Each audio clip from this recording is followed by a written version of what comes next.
Mythos Busters, investigating the mystery, monsters, and madness of Arkham Horror, the card game.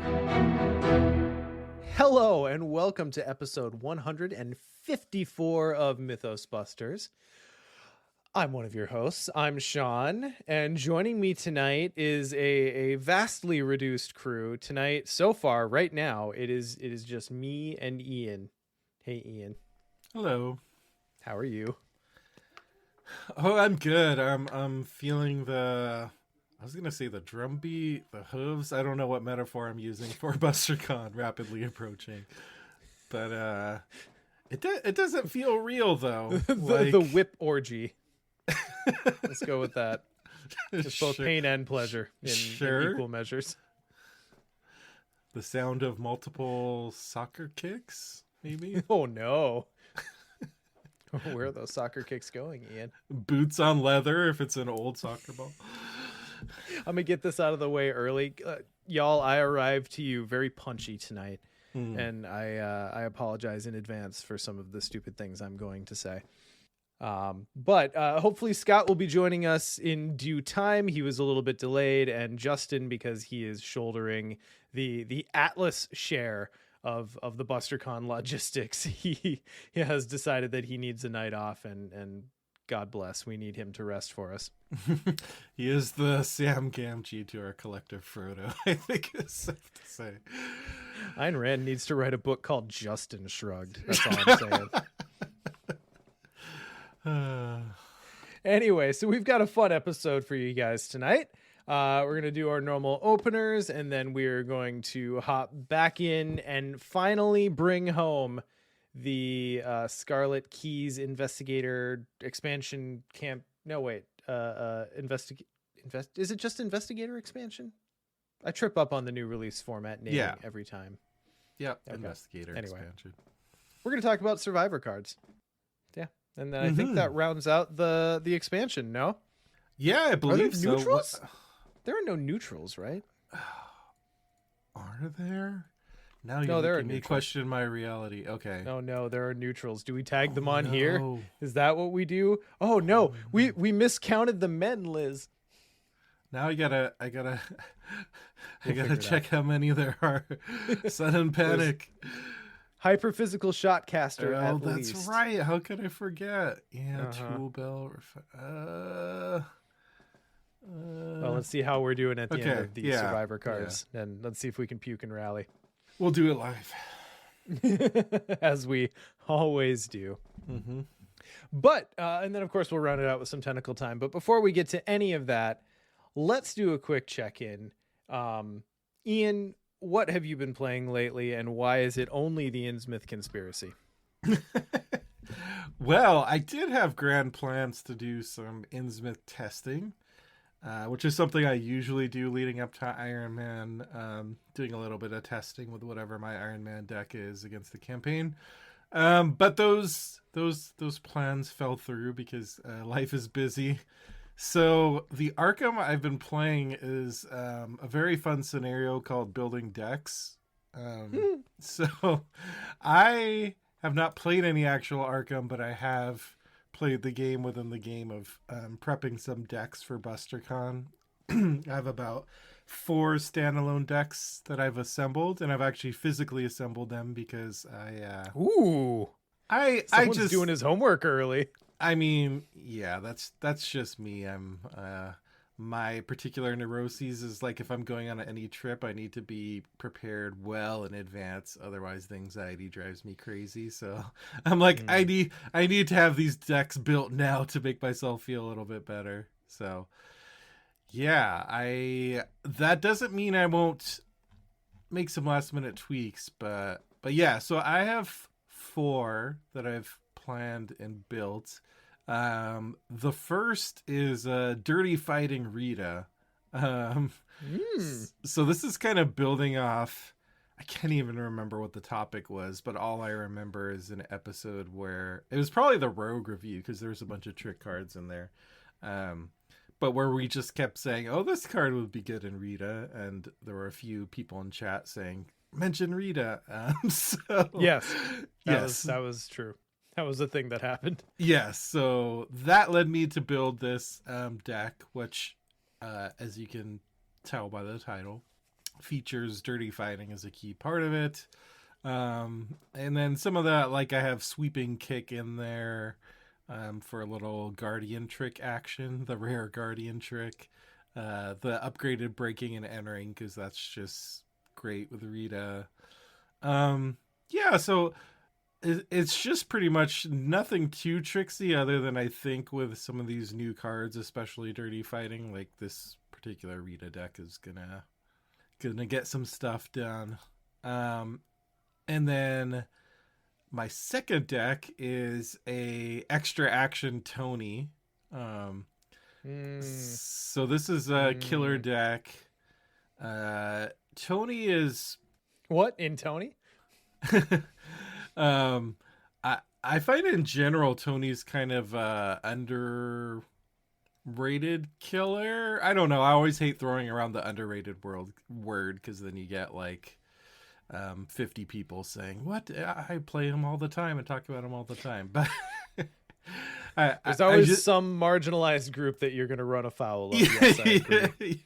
Yes. But to our imperfect understanding of what is overrated and underrated. Yes. I just think, like, in general, you know, we all think of Guardians as killers first, but Tony just can get so much killing done, as I've experienced playing him in Iron Man and in various other settings, of course.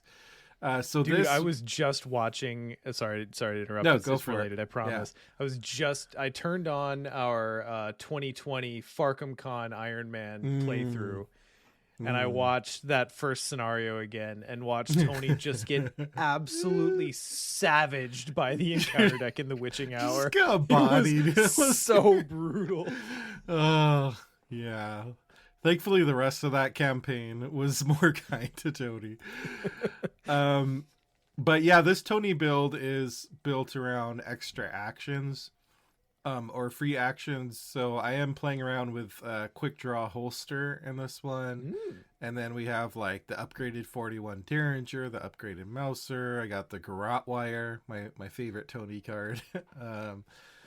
Got Delilah O'Rourke for some extra damage. I mean, I think it's going to be pretty ridiculous in terms of like just being able to kill stuff with a bunch of extra actions.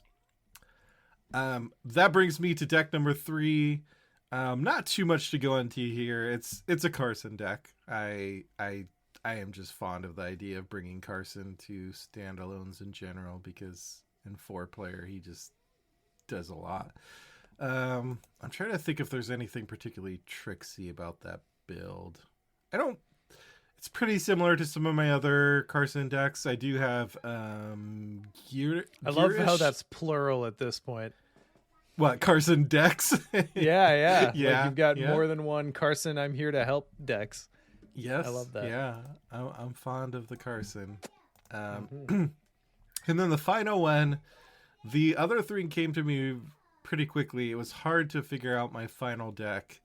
I knew it was probably going to be a Seeker, because that's like the class I haven't really covered with my decks yet. And then so I settled on a Harvey. And this is a deck where I'm actually, since it's standalone, going to make use of the Necronomicon, a card which I have barely touched because it got tabooed before I could even play with it. I literally unwrapped it and someone DM'd me about the taboo. Yeah, that's how fast it happened. Yeah, not the salty Cello about was not that fully at all. off the card. Yeah, so I figured this is my chance to actually play with this card, because it's just been sitting in my collection for a while. So yeah, it's just designed to do Harvey things and dump a bunch of secrets on the Necronomicon, and ultimately, but in a way that's not designed to be like broken or cheesy. I just want to test the limits to see like how good it is if you're not breaking it, but you're just trying to like dump extra secrets on the Necronomicon and see how that goes. So I'm excited to try that one out. Fun. Yeah. I too. So I was talking to you before we started. I have also started to assemble digitally, not physically, my standalone decks for BusterCon. I'm at a net of -3 decks because I count every deck that I start and ultimately scrap as a -1. So, I thought that meant you deconstructed 3 decks, so you're -3. Oh, I mean that's in my future. Yeah. That's only a little ways away. But I do have a couple that I'm looking forward to playing. I'm gonna bring my Dr. Evil Charlie, which is the deck that I played through, a standalone version of the deck that I played through the Scarlet Keys the first time with Justin. And it's so called because it has sharks with laser beams attached to their heads, i.e. summoned hounds. And they're quite good. And it's a mystic. No, it's not mystic. It's Guardian Survivor Charlie with just a fun spread of allies that worked really well for me in Scarlet Keys. So I'm going to bring that. The nice thing about that one is despite all of the allies and uniqueness, like it crosses over with like my normal clutch of cards that always go in all the decks very little, which is key for standalones, because if you've got your staples and you like want to put them in 3 of the decks that you're trying to bring for an event, that's tough to deal with. Yeah, I too started a Tony Morgan deck, and I was calling it Two-Face Morgan. Because I very, very much wanted to make a Lucky Penny deck. Makes sense. For reasons, yeah. For swag-related reasons. Scuttlebutt, if you bring a Lucky Penny deck to BusterCon and are willing to deal with the derision of your pickup game teammates for doing so, you might find that some of the swag that we're getting works really well for it. And That's all I'll say. This is true. Anyway, I scrapped that, and now that I see that you're doing a way better Tony deck, that's fine. So I decided that since I wasn't going to go with the Tony Two-Face Curse Morgan deck, because like who wants to show up to a pickup game with a curse deck with no one else planning for that? Like that, you just don't want to be that guy. So I decided that I'm going to go in the opposite direction, and I would bring a standalone Sister Mary deck. So just a bless for everyone deck that no one asked for. But at least in that case, it's a net benefit to the team. So that is, I guess, a standalone version of the Sister Mary deck that I'm running through Dark Matter currently with Justin and Chad. So it's Nephthys, Holy Sphere, Mary, basically. I'm looking forward to that one. We talked on the last episode about the potential for a black market Winnie deck. And a kind Discord user sent me their list, and I was like, oh, I will steal that. So I did, and I made a few modifications of my own, and now I'm bringing a black market standalone Winnie deck. So I'm pretty excited about that one. I do love me some Winnie. And then, okay, so here's the deck that I really, really want to finish, but I haven't finished it yet. And I'm calling it Sprinting at Destiny. And it's a Patrice deck that's loaded up with dilemmas. Because the idea is like, well, if you're going to put dilemmas in your deck, you want to ideally plan to trigger those effects, right? Because they're cards in your deck, and that's the thing you want to do. Well, why not just like sprint in that direction? So it's got as many of the dilemmas as I can justify putting in. I'm currently at 14. No, I'm at 11. 3 of those were fortuitous discoveries. And then I'm running Katya Eastbank to soak up, the occasional one when it's not the right time for it. And I'm very interested to see if that deck works at all. That's going to be the one where, like, on I don't know, that's Friday. Gonna be a ride. Yeah. Yeah. It will be an absolute ride. I'm just trying to keep it under 20 XP. Or under 19. Probably a good idea for Patrice and that deck especially. I feel like I haven't played with the dilemma cards a lot, so that's certainly a way to experience them quickly. Don't press this red button. Yeah. Dilemma speed run. Yeah,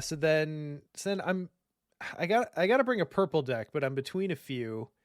I was gonna do a like hard support. I tank as much as I can, Diana, or I'm calling it String Theory Luke, and that's that Luke deck that I was talking about a couple episodes ago, where you go into Diana Esperance and then you put String of Curses on Diana, and just kind of abuse being able to play that card multiple times in a string of turns. I think that's probably where I'm going to land on my purple deck. And then, of course, my last option is always just my Spellstorm Agnes, because it's never let me down.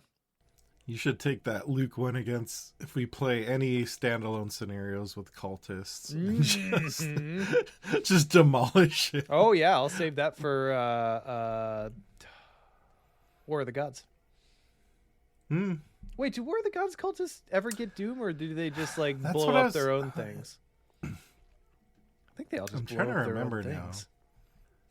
If they do, it's probably one of the factions. It's been a while since I played that one. Anyway, so like it's always a trick for me to assemble a cadre of decks where I'm excited to play them and they're fun, unique ideas, because that's like what I like to do with standalone, but also that don't like cross over again with that like group of cards that you put in every deck that you make. Yeah, it's a puzzle for me every year.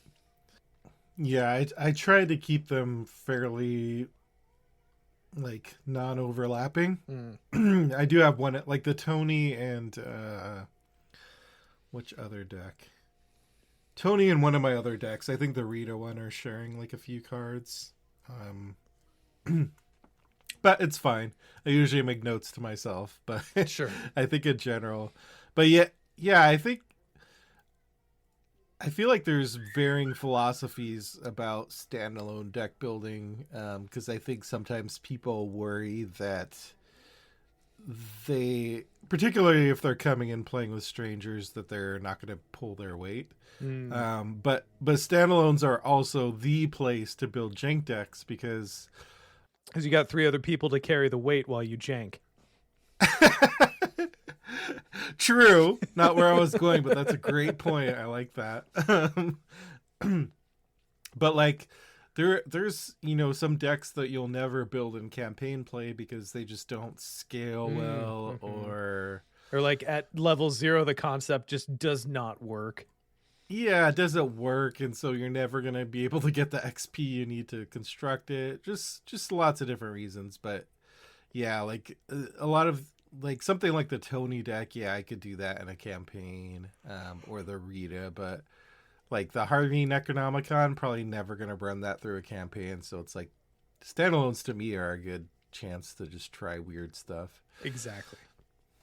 Like throwing all the dilemmas in a Patrice deck and praying that it works like you think it will. God knows I'm going to draw like 3 of them in a turn and then just like be out my hand. That's definitely going to happen at least once. I definitely want to be playing in a game with you when you play that deck because I want to see it unfold. But yeah. All right. Well, let's do a little bit of a recap. I know our last episode was on our preparation for the Innsmouth Conspiracy Iron Man. We had some good discussion from the chat on the night. You and Scott did a great job, as always, throwing together the spreadsheet. And there's been some really good discussion in the Iron Man chat in our Discord since then.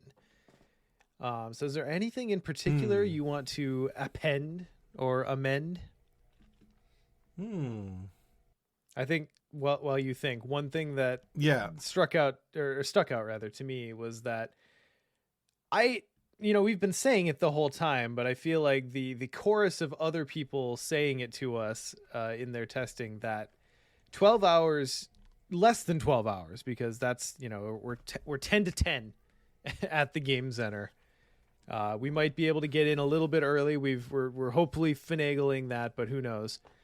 So less than 12 hours to play the Innsmouth Conspiracy is going to actually be the final boss.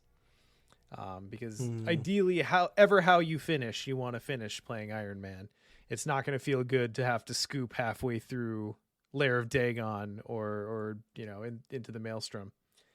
So that's a thing that I'm kind of thinking of. And I personally, I know as a team we're going to have to make decisions, but personally, I'm getting myself very ready to just like abandon the goal and just get through scenarios as quickly as possible. So I imagine Pit of Despair is going to hold us up for a minute. Yeah, I have a hard time imagining a situation where anyone at BusterCon gets all 15 memories and finishes on time. Someone will do it. Like maybe if they're playing like a 2-player game, but with a full 4-player squad. And for those who are playing at home and you have, essentially time only limited by your body's ability to keep functioning. I think it could be doable, but yeah, I don't know. Unless you had the most uber efficient decks ever, I think we're all gonna have to be a little okay with skipping some of these memories and skipping through some of the scenarios. In TCU, we did that with a few of the scenarios where we like resigned early, or we're like, we'll just play like a few turns and then resign. We were ready to do that with what's the ghost witch one? Wages of Sin. Yeah, we were ready to do that, and then we ended up playing more of it than we thought we would. Yeah. And then even with us kind of shortchanging at least I want to say 3 scenarios, we still went, 16, 17 hours, which it was remote play and TTS and all the stuff we've talked about before, why that one took so long. But I remember even then, like in my head, when the rest of you were like, okay, let's do this. Like, I'm such a completionist. I was like, no, but I'm so glad we took that route, because who knows how long the whole campaign would have taken. Mm-hmm. We might have collapsed at our computers. Yeah, it's I mean, Iron Man is always a test of endurance, obviously. Mm-hmm. That's why it is so named. But this one's also going to be a test of speed. Yes. And, I've heard, I only run like 3 miles at a time myself, but I've heard that those are opposing forces when it comes to races. So yeah. Anyway, that's been the main thing for me, is just kind of hearing from everyone else. Like, yeah, this is going to take a long time. These scenarios, a lot of these scenarios can run long. So, we didn't have a whole lot of contingency planning within our personal plan. Is there anything that kind of stuck out to you afterward of like, okay, well, if we fail to do X, then okay, then we shoot for Y? I mean, we have on our Iron Man spreadsheet, which should be available as a quick plug here in our show notes from last episode on our website, or in the Iron Man channel in the pinned messages. Yes, those are 2 places where you can find it. We do have a separate tab for memories. There's a few memories that are more important than others, so I think we should be able to prioritize those. Like a good example of that one is now I can't remember off the top of the head. I might need to pull up my spreadsheet, but there's one in the initial Pit of Despair that has to do with the terror later and whether you're able to kill it. Like that's one, for example, like in Pit of Despair, that if we're pressed for time, like that's the one we want to shoot for. So there are a few memories like that, like for those who are very concerned about time, which, as we've said, is probably everyone. It might be worth it to compile a short list of like, these are the must-have memories and these are the ones that are just kind of nice to have. And that might be for the whole campaign or on a scenario basis. But that being said, Innsmouth is tough because, as we talked about in the prep episode, RNG is real in Innsmouth. So like I can say like this memory is more important, but like if that's the location with that memory happens to pop up across the map in a way that we can't get to it, like there's not much you can do about it. Other than have someone playing Luke, I guess, which we do. Oh, yeah, I mean Luke and or someone else with open gates, but yeah, Luke is probably the best. Luke and Patrice, I think, are your best open gates havers. Yeah, I'm on Devil Reef myself. I know you're specific. You're generally vaguely specifically talking about Devil Reef. In my warm up playthrough, that's where I'm at, and I'm. It's gonna be. Oh man, I really wish I had had a chance to play Innsmouth 4-player. Is ultimately where I land. It's one of the few campaigns that I haven't had a crack at seeing how 4-player works before we get to Iron Man. And I really do feel that in some important ways, it's going to make a difference. See, that does jog my memory because that is some feedback I've seen pop up on in our Discord Iron Man chat and some other places. Is a few people mentioning that they have played it 4-player, and I'm sorry to tell you this, Sean, but the reports are that the final scenario seems to be tougher in 4-player. Well, Yeah, I'm okay with it. If you say it enough times, it'll be true. I mean, I'm not like thrilled about it, but I'm okay with it. Yeah, I mean, it's kind of what we figured, just that, like, I mean, it's just true with a lot of scenarios, more chances for it to combo together. I am nervous about saying this because I'm tempting fate. I still don't think it's going to be as tough as, like, the big heavy hitters, like the finale of TCU, which is... that one was like nonstop clench. That was the closest we've ever constantly been to oblivion in Iron Man. Yeah. Pretty much the entire scenario we were riding the razor's edge. The TFA finale was pretty tight in some places until we started getting there. But yeah, I guess we'll find out. Yeah, I mean, and you've got a level 0 build that now you're settling on. I think I've gotten to the place where like my level 0 build is about where I want it to be. The question that remains for me is whether I do in the thick of it. And boy, that's not an easy question to answer. I have. It's really not. Yeah, well, I've just run so close to the wire in my testing so far. Without it, I'm just wondering, like, oh man, does the extra 3 XP get me to the place where I wasn't so close, or would it like push me over the edge? And it's tough, especially when I'm dealing with a 5 sanity investigator. Yeah, it's like in most campaigns it wouldn't be as big a deal. Innsmouth is just it's tough. It's asking you to soak a lot. I ultimately have made the decision to go thick. I think I have to for my build. As we talked about last time, it's a sniper build. So if you're talking about the minimum viable build, which would just be like the 2 rifles and the telescopic sight, that's 14 XP by itself.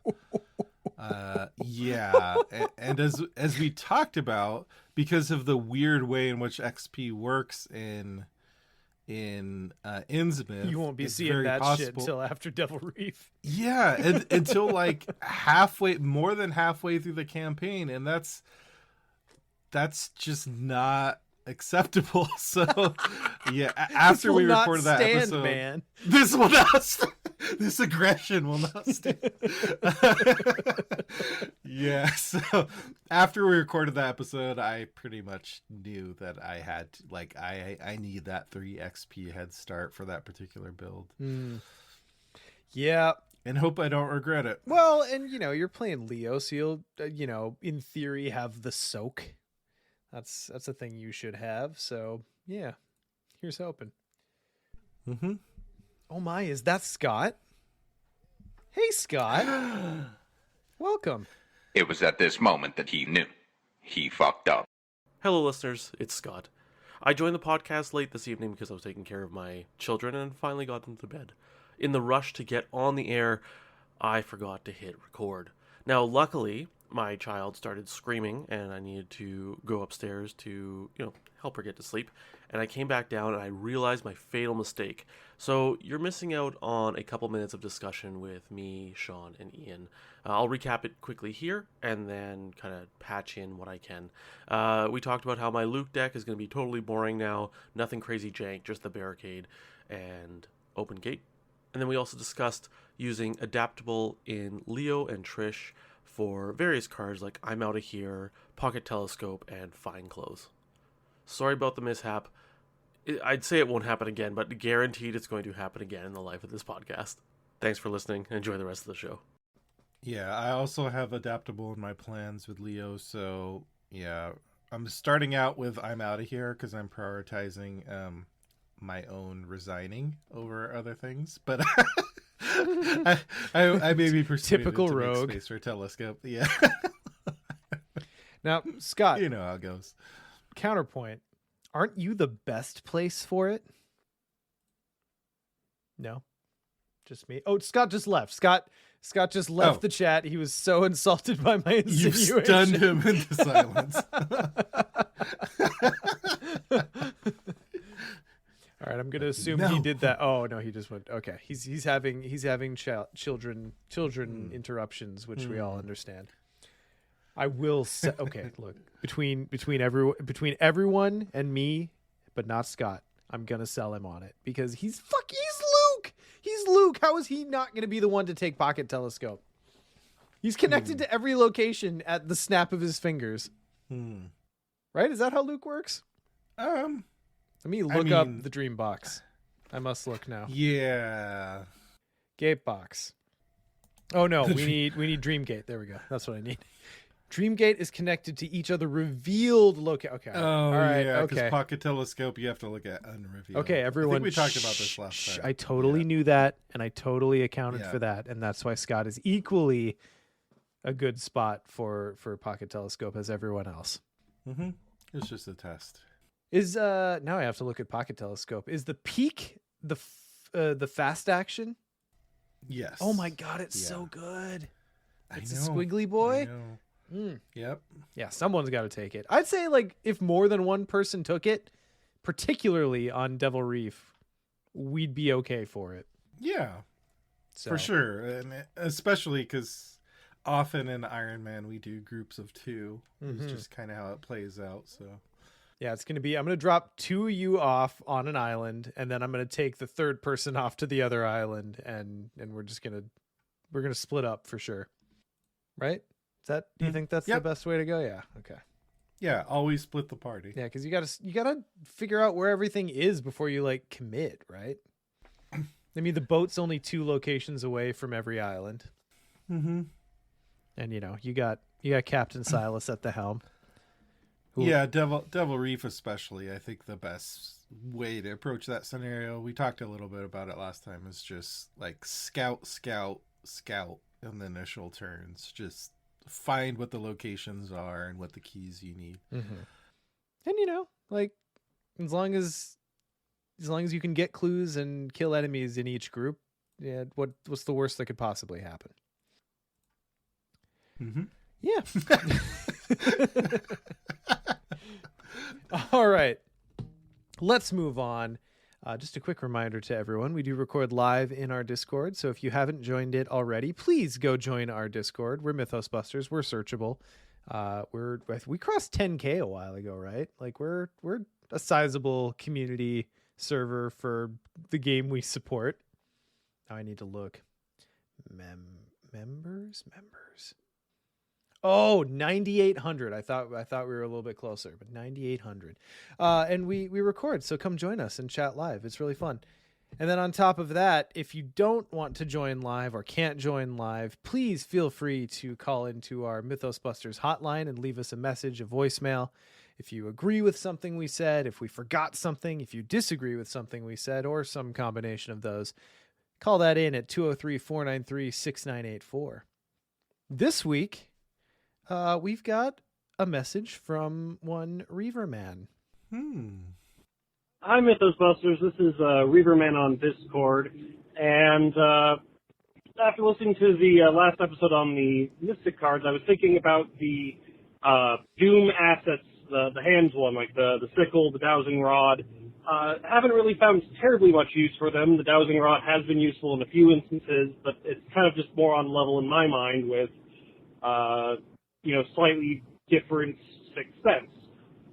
In thinking about it a bit more, does it break anything for them to just lose the exhaust? The Doom is, I feel, enough of a penalty as it is to get the good effects.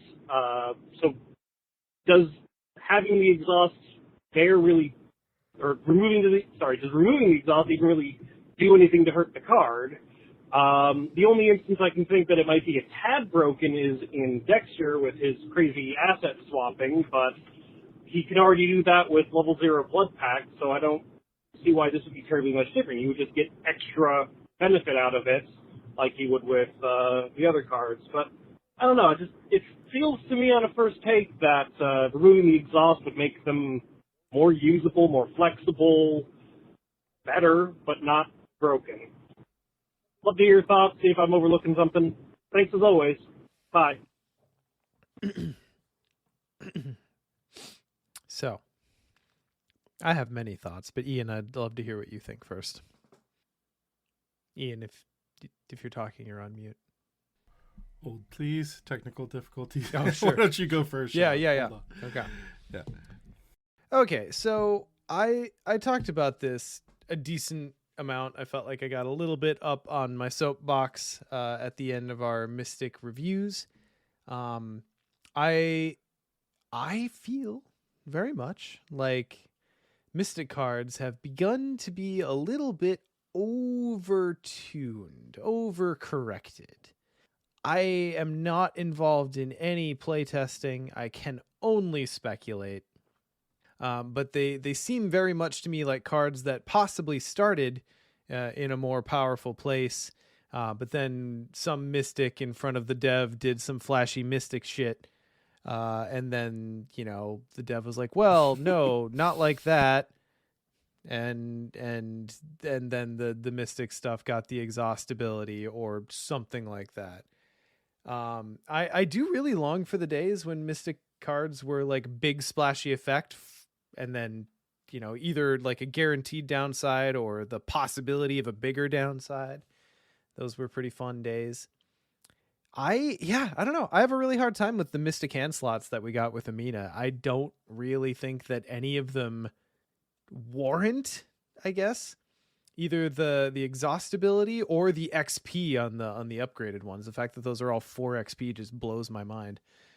Yeah, I'm more curious than anything, like what is the exhaustibility preventing?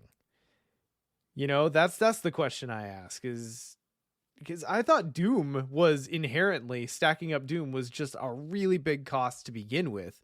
But then on top of that, if you want to try to mitigate it or fight it with, the tool that you're using to accrue it, you've got to like time it betwixt turns. And I don't know. I have a hard time with it.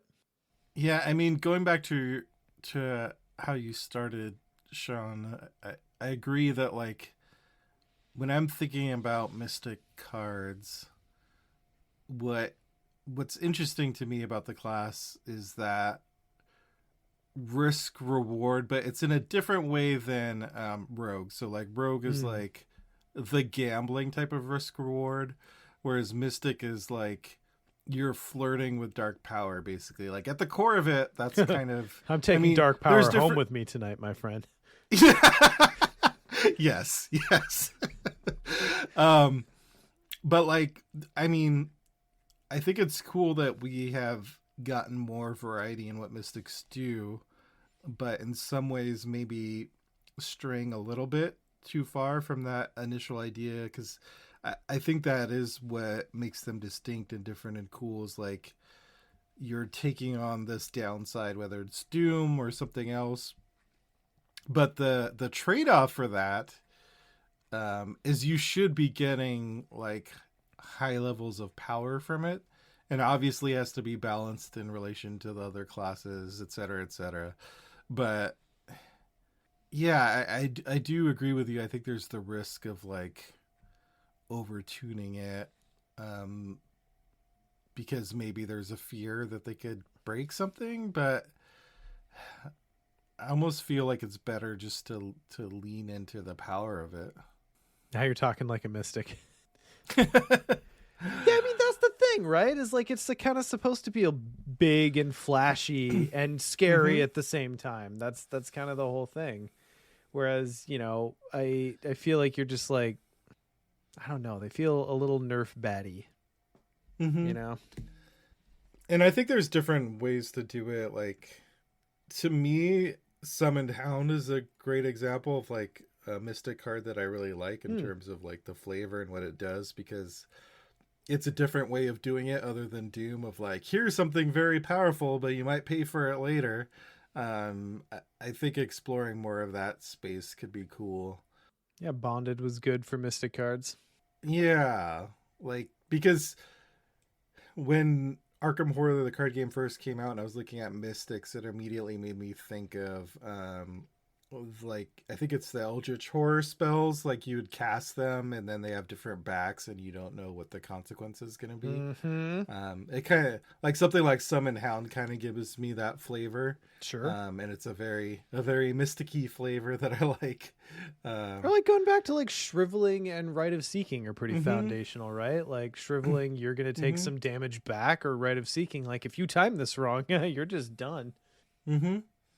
I like the idea of Amina and where it went, and some of the supporting cards that were like trying to do something different other than just like do stuff with a spell that uses willpower.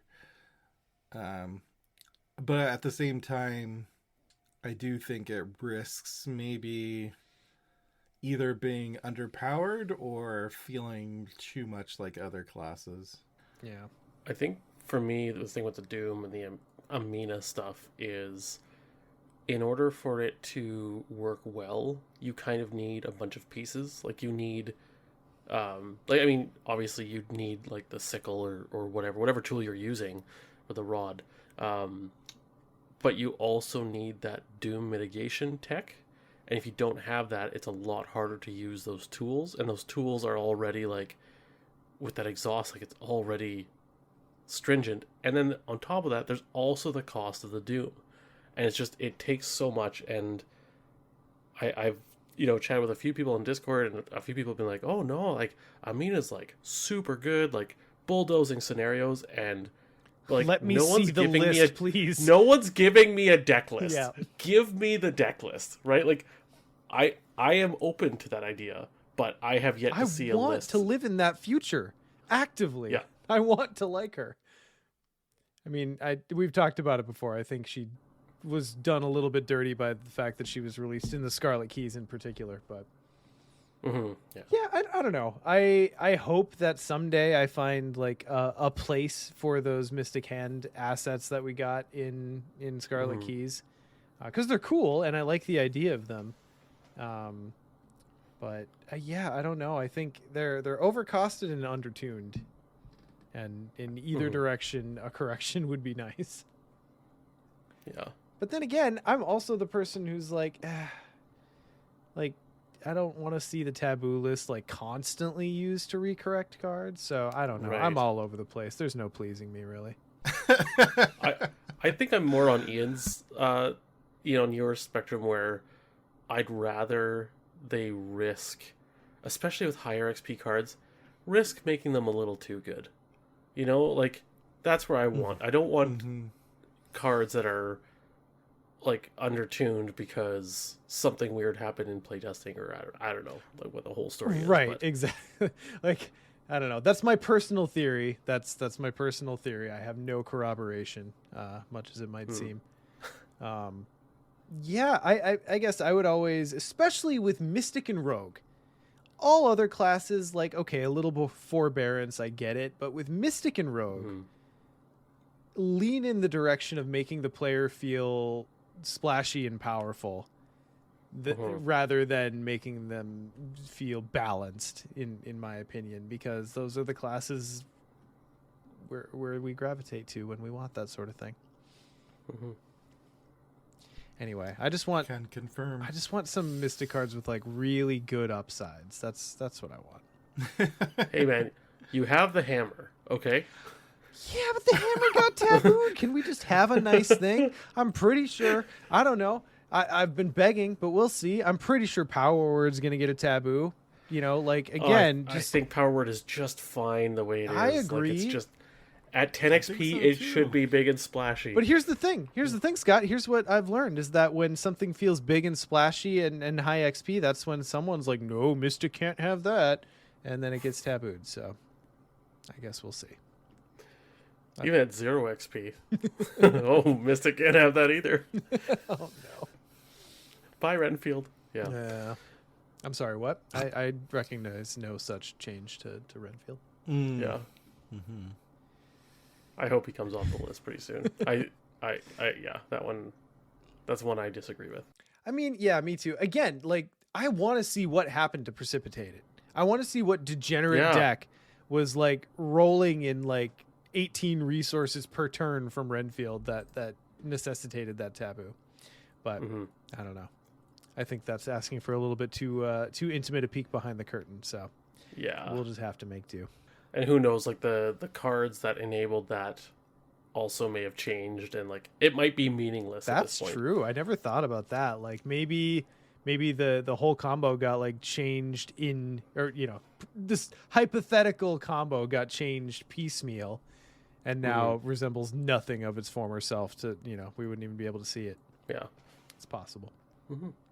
Anyway, thanks, Chad. And we always love hearing from you guys. Call in to the Mythos Busters hotline at 203-493-6984. Ian, what's going on with our patrons? So first off, thanks to our board members. That's Chris B, Chris H, Chris M, Morton, Jared, Ian, Kyle, Philip, Patrick, Abilio, Jesse, Chad, Robert, and Walker. Thanks so much for your huge support of the podcast and playing a huge part in making sure that something like BusterCon happens. Literally would not happen without the support of all our patrons. Oh, we're doing some cool shit.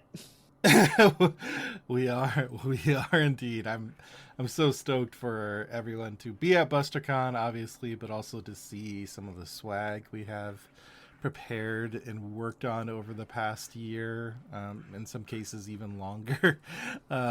So yeah, it's gonna be great. Special shout out to a random patron this time around goes to Polda. Thanks, Polda, for your support as well. Speaking of BusterCon, if you haven't seen our BusterCon merch on mythosmerch.com, which is our merch site, I suggest going to see what we have there. I am obviously biased, but I think it's some of the best merch we've done. I'm just so fond of the BusterCon logo, and even if you're not planning on coming to BusterCon, you can go ahead and pick yourself up a little piece of BusterCon and help alleviate the FOMO a little bit. You can be here in spirit. Yes. Yeah. And every time you drink a coffee. My favorite piece of swag has not been revealed, and I'm glad that I think we're keeping it a secret, but it is.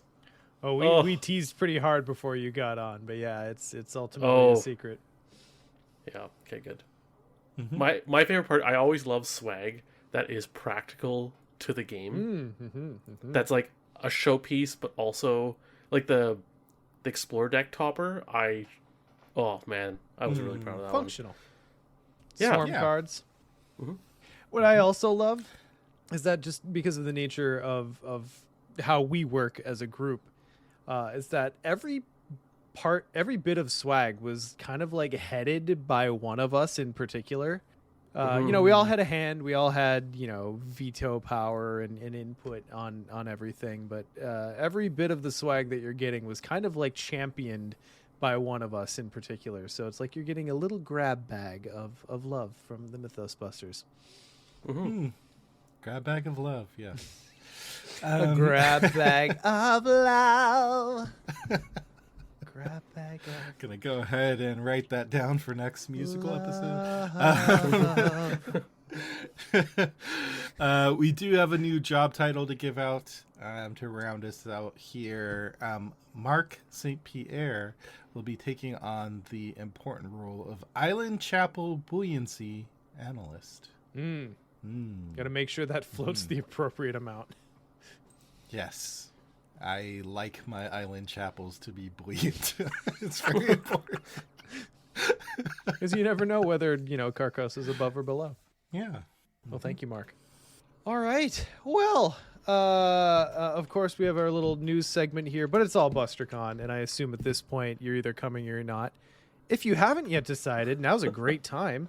Go ahead and hop over to the Game Center website. Our tickets are still up there. There's still a few left as far as I know. June 1st through the 4th. We're just so stoked to see everyone there. It's going to be so fun. Mm-hmm. It's soon. It's real soon. It is a mere fortnight away. Oh. Not to be an old man and use the term in its actual usage, but... Yeah. Can we talk for a second about the fact that we're throwing a con?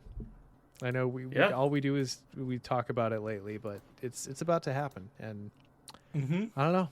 It's going to be really fun. Is that something that's happening?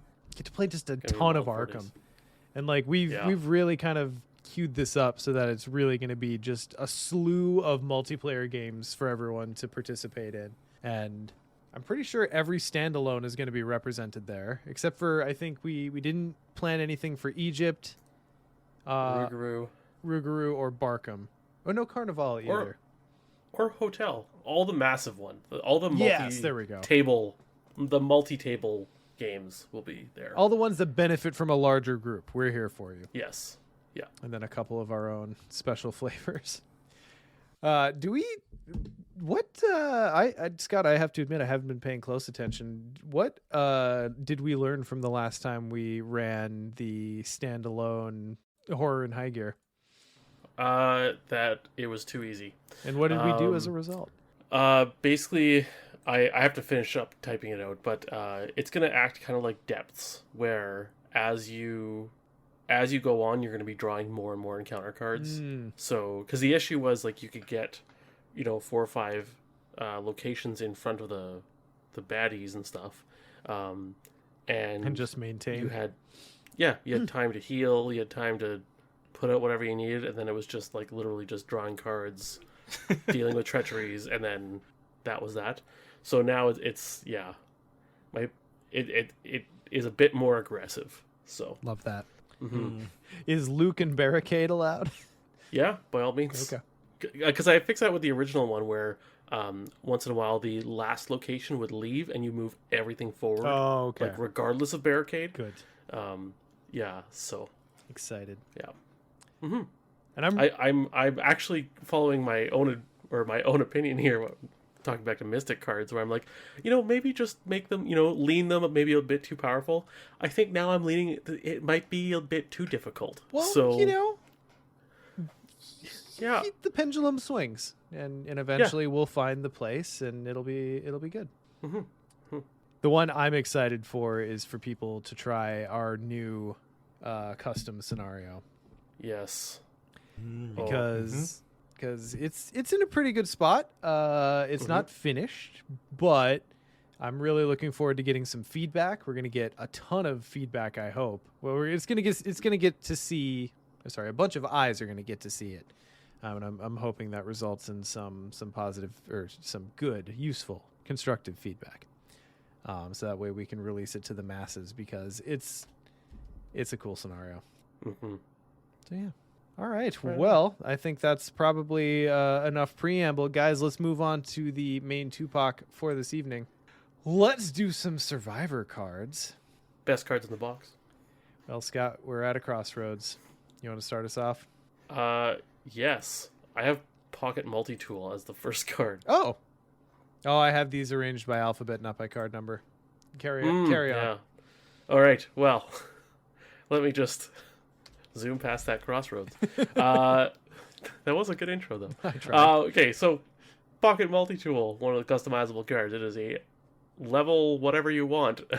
Survivor asset, 3 cost, wild icon, item and tool traded, customizable, limit 1 per investigator. Zappy Boy, during a skill test you are performing, exhaust pocket multi-tool. You get +1 skill value for this test. It takes up a hand slot. But wait, there's more. So before going to customizable, okay. Yeah. I don't Okay. like 3's a lot for that, but Yeah, it takes up a hand slot. it's only a +1. It's versatile in the sense you could do it for any skill test. I'm a little offended that it takes up a hand slot, as pocket is literally in the title.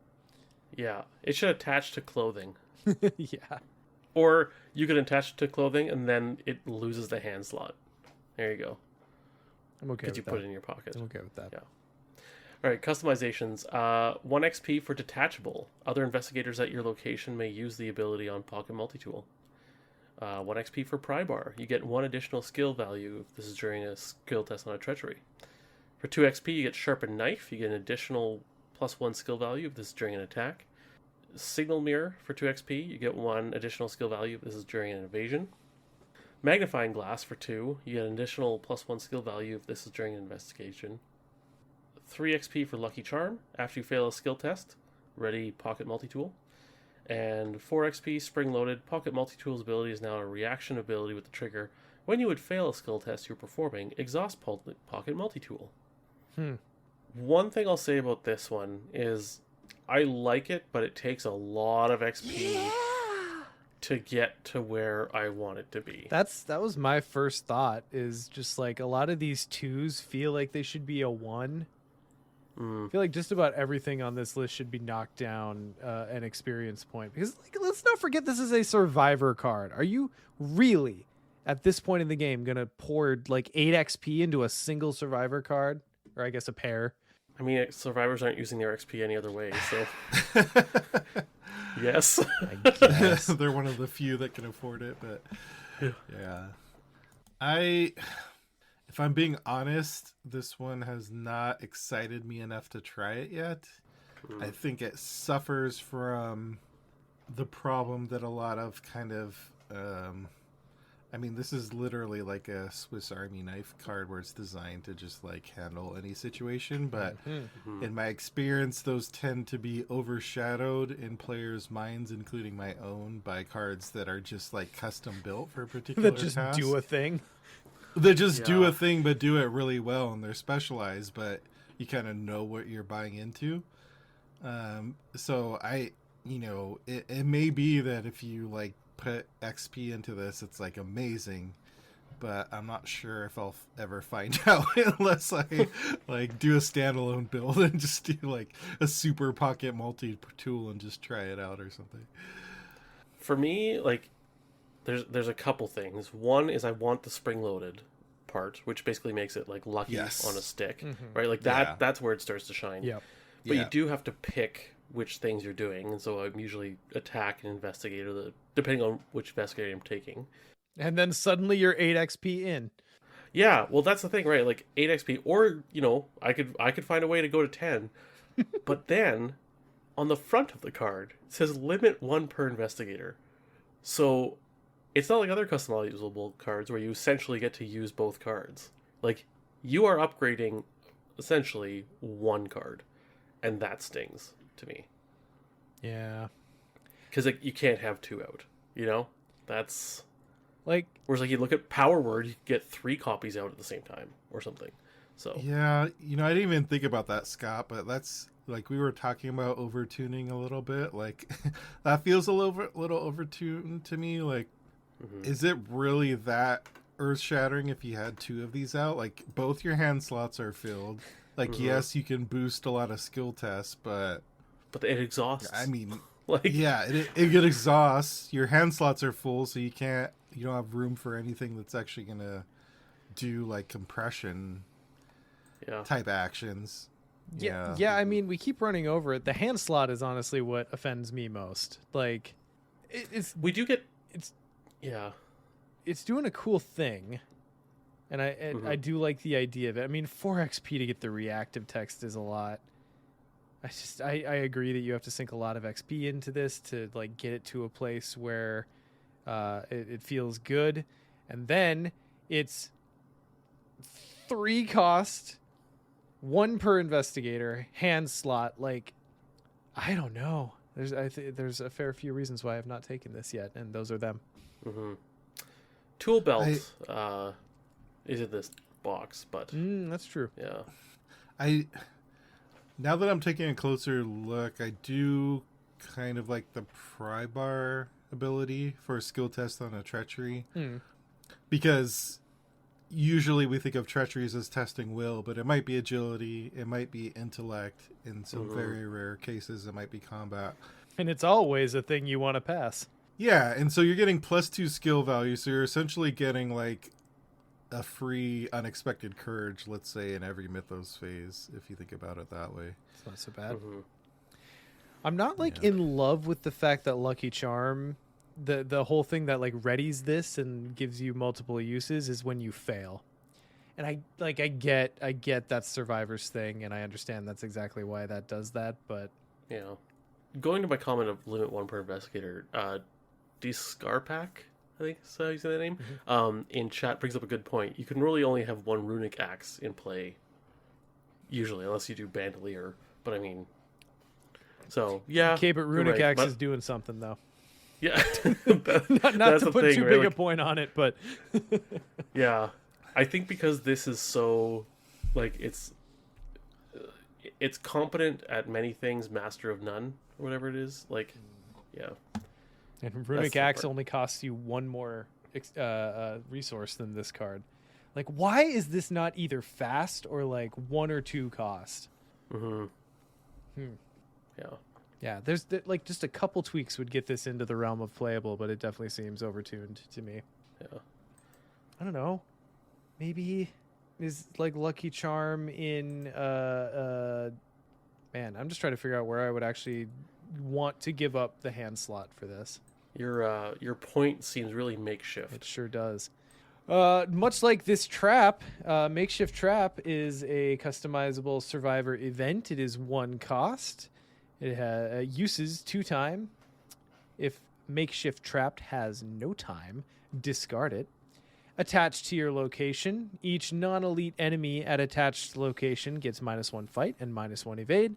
And forced at the end of the round, remove 1 time from Makeshift Trap.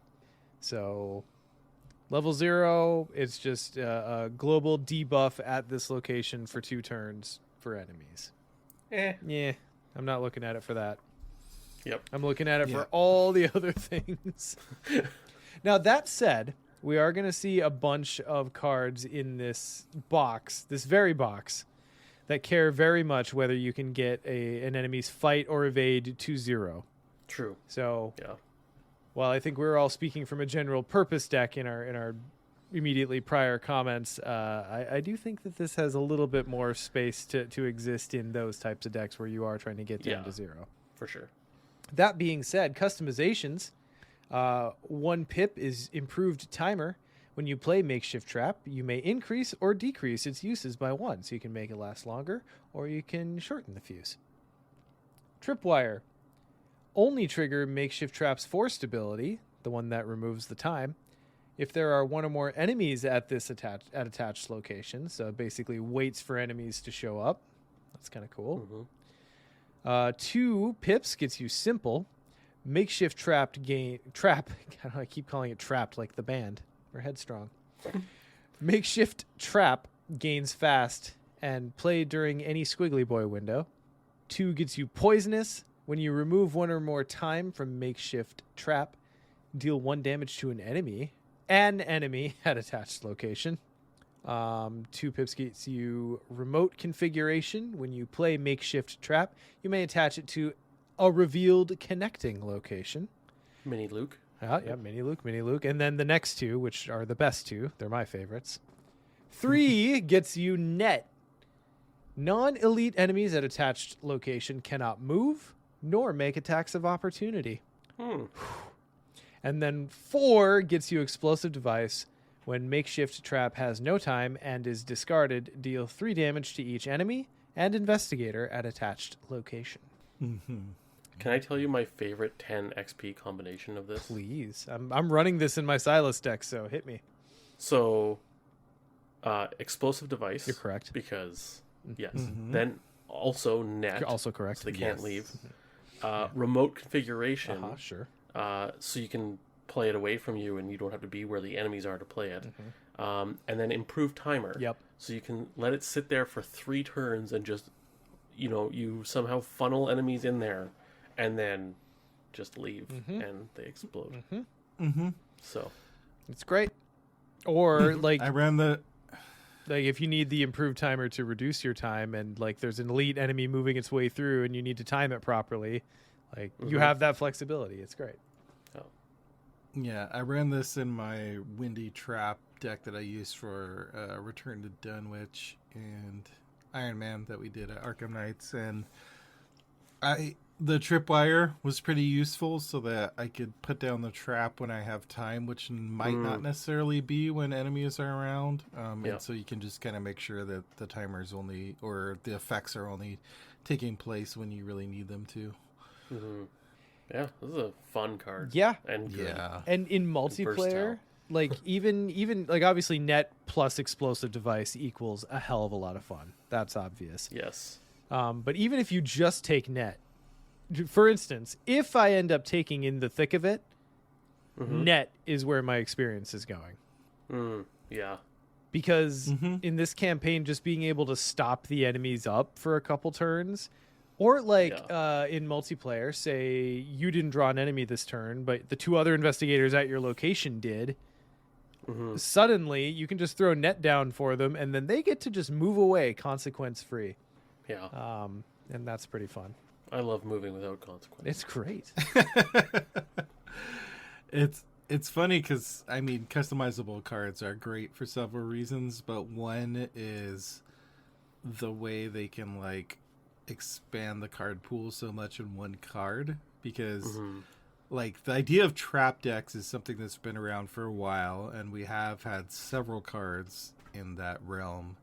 But makeshift trap with all these customizable options essentially added like 5 or 6 new trap cards to the card pool, Which you can customize based on the scenario you happen to be running. Yep. So good. And here's the thing is like we were just talking about the pocket watch. I feel like everything here is extremely appropriately costed for XP, all the customizations. All of them seem like they're a very fair cost for what they do. Yep. Love it. And the great thing is, this being in Survivor, it's, yes, this is kind of disposable and it goes away and you only have a couple copies, but it's Survivor, so it's very easy to recycle these and get them back into hand. It's a very good resourceful trap. Yep. Or target, not trap.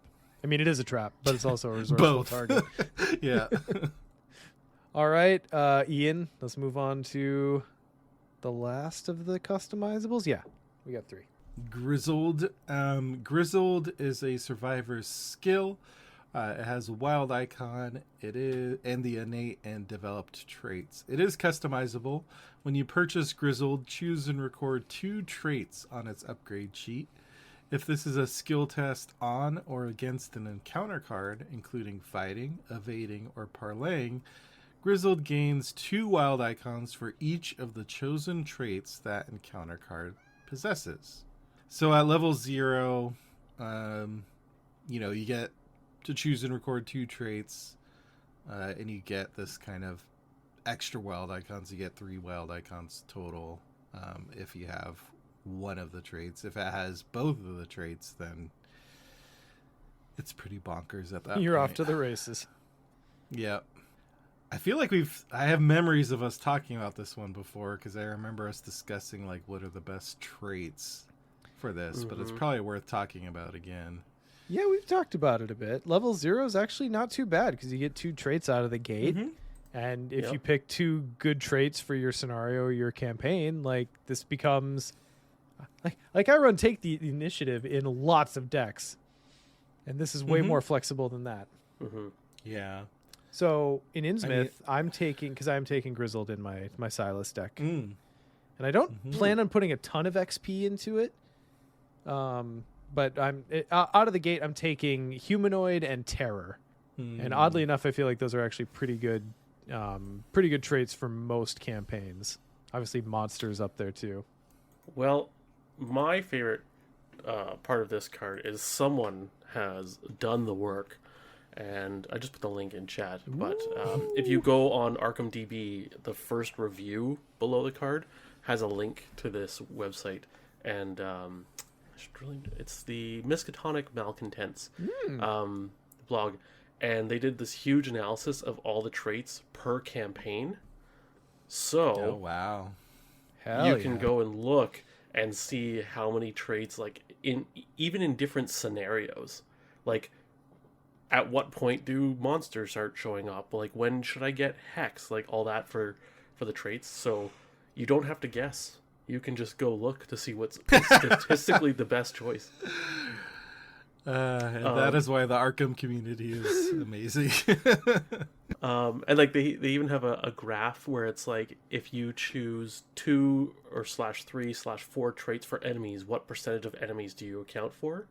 And so in Innsmouth, once you have 3 traits on there, Ancient One, Humanoid, or Monster, once you hit scenario 2, every single enemy has one of those 3 traits. It's not bad. So there you go. I dig that. So let's talk about some of the customization. Oh, go ahead, Sean. No, I mean that segues perfectly. Go. Okay. So it's the customizations for 1 XP or specialist. You get to choose another trait. And then there's the 2 XP specialists. You get to choose another trait. So you get up to 4 traits potentially. 3 XP gets you Nemesis. If this is a skill test on or against an enemy with a chosen trait and the test is successful, you may attach Grizzled to that enemy. Reduce the difficulty of tests on or against the attached enemy by 1, turning them into a Nemesis. And if you notice there, it does not specify non-elite. So, yeah. So you could do this against a boss, which would be great. Hell, you can use Elite as one of your traits. You couldn't you? Yep. Huh. Yeah. 4 XP is Mythos Hardened. If this skill test is on a treachery with a chosen trait and the test is successful, you may add both Grizzled and that treachery to the victory display. Freaking love it. Anything that gets certain treacheries out of the deck. 5 XP, Always Prepared. After you draw an encounter card with a chosen trait, return 1 copy of Grizzled from your discard pile to your hand. Max once per round. I mean, also great. These are all pretty good, to be honest. Yeah, I tend to rush for Always Prepared, because being able to grab Grizzled out of your discard pile, like possibly multiple times in a game, and just keep on using it, like so good. Yeah, and yeah, that removal one too is nice. I think you could use it for both, and you're because in my head I'm kind of thinking like, well, do you kind of specialize with Grizzled and either turn it into like a treachery counter or an enemy counter? And then I started having this conversation with myself, as I do, about how like it could be both, which is great. It's very versatile in that way. You would just like spend more XP into it. But I could also see where you just kind of lean one way or the other. I think it depends on the campaign and what your investigator's doing and all that stuff. Treacheries tend to have less encompassing traits, I find, than enemies. Because like usually, like if you just put Humanoid and Monster on there, you're looking at 80% of enemies in the game, right? Like it's just so many of them. Whereas treacheries, I mean, hazards, terrors, omens, hexes, like there's just a whole boatload of them. I really like it as an enemy management card. Yeah, for me, and having like Nemesis for attaching onto big enemies, so your teammates can help out or whatever, right? Like this is, yeah, it's pretty good.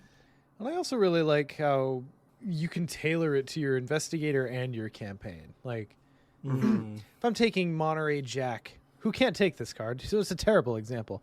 If I'm taking Rita through the Forgotten Age, for instance, I'm probably not going to take Hazard because she's got agility, and that's what most of the Hazard cards want.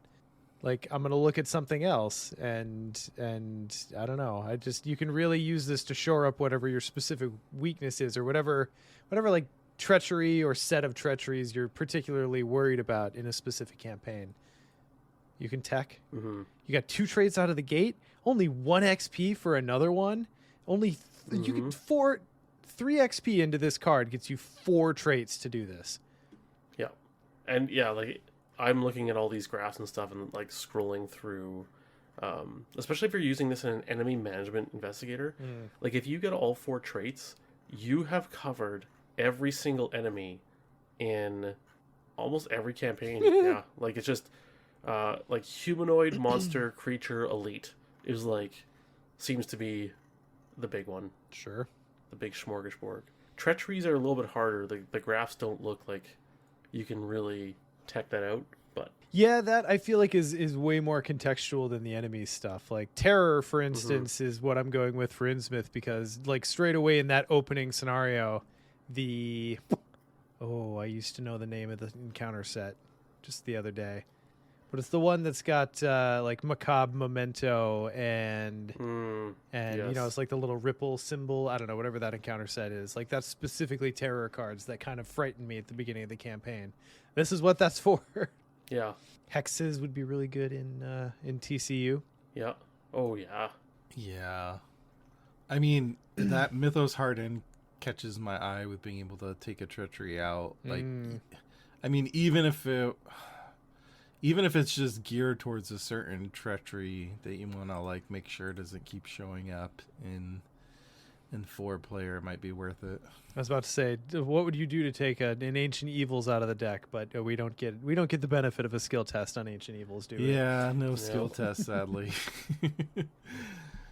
A boy can dream. Yeah.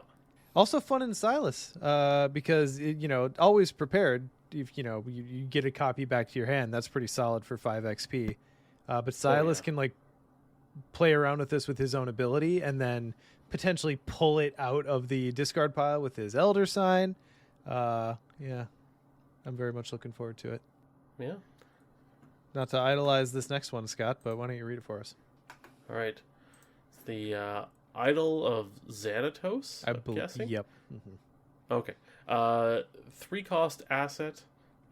It has level 0. Willpower icon is item and relic traded. Reaction: when you are dealt damage or horror, exhaust Idol of Xanatos and discard up to 3 cards from your hand. Cancel that much damage or horror. And it takes up the accessory slot. So I just want to point out on the front is I'm fairly certain this is a reference to the classic animated series Gargoyles.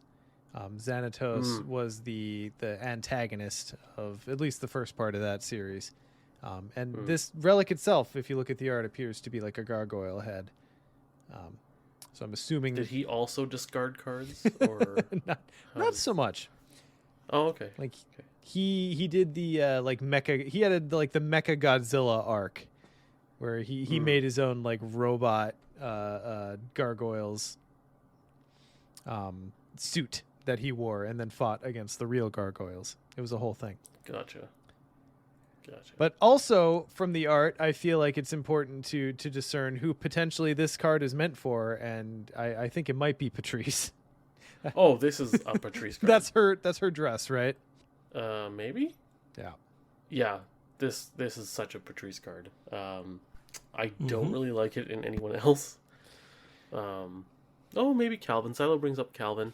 I just feel like there's other better, easier to use cards for Calvin. What's that other survivor card that stops you from dying? It's an idol. Perseverance. Oh, the Ian, you were playing it last with Wendy, Iron Man.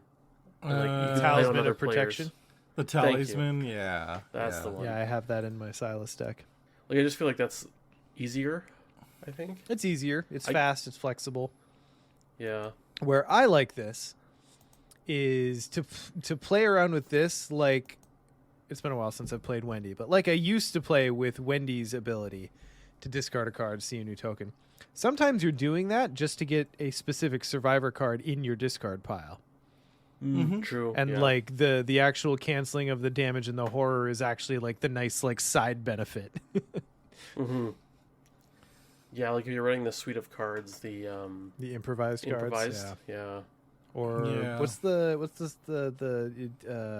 one you were building your Mandy deck around, and then you got completely destroyed by the taboo before TCU. Fortuitous Discovery, yeah, Fortuitous Yes, Discovery. that's the one. Right. Glimpse of Hope, is that the other one where you can get the wild icons and they come back to your hand? I Yeah. don't know. There's a slew of survivor cards that you can do things with from your discard pile, and this is a decent way to get them there. Yeah. I mean, hell, Yorick. Sure.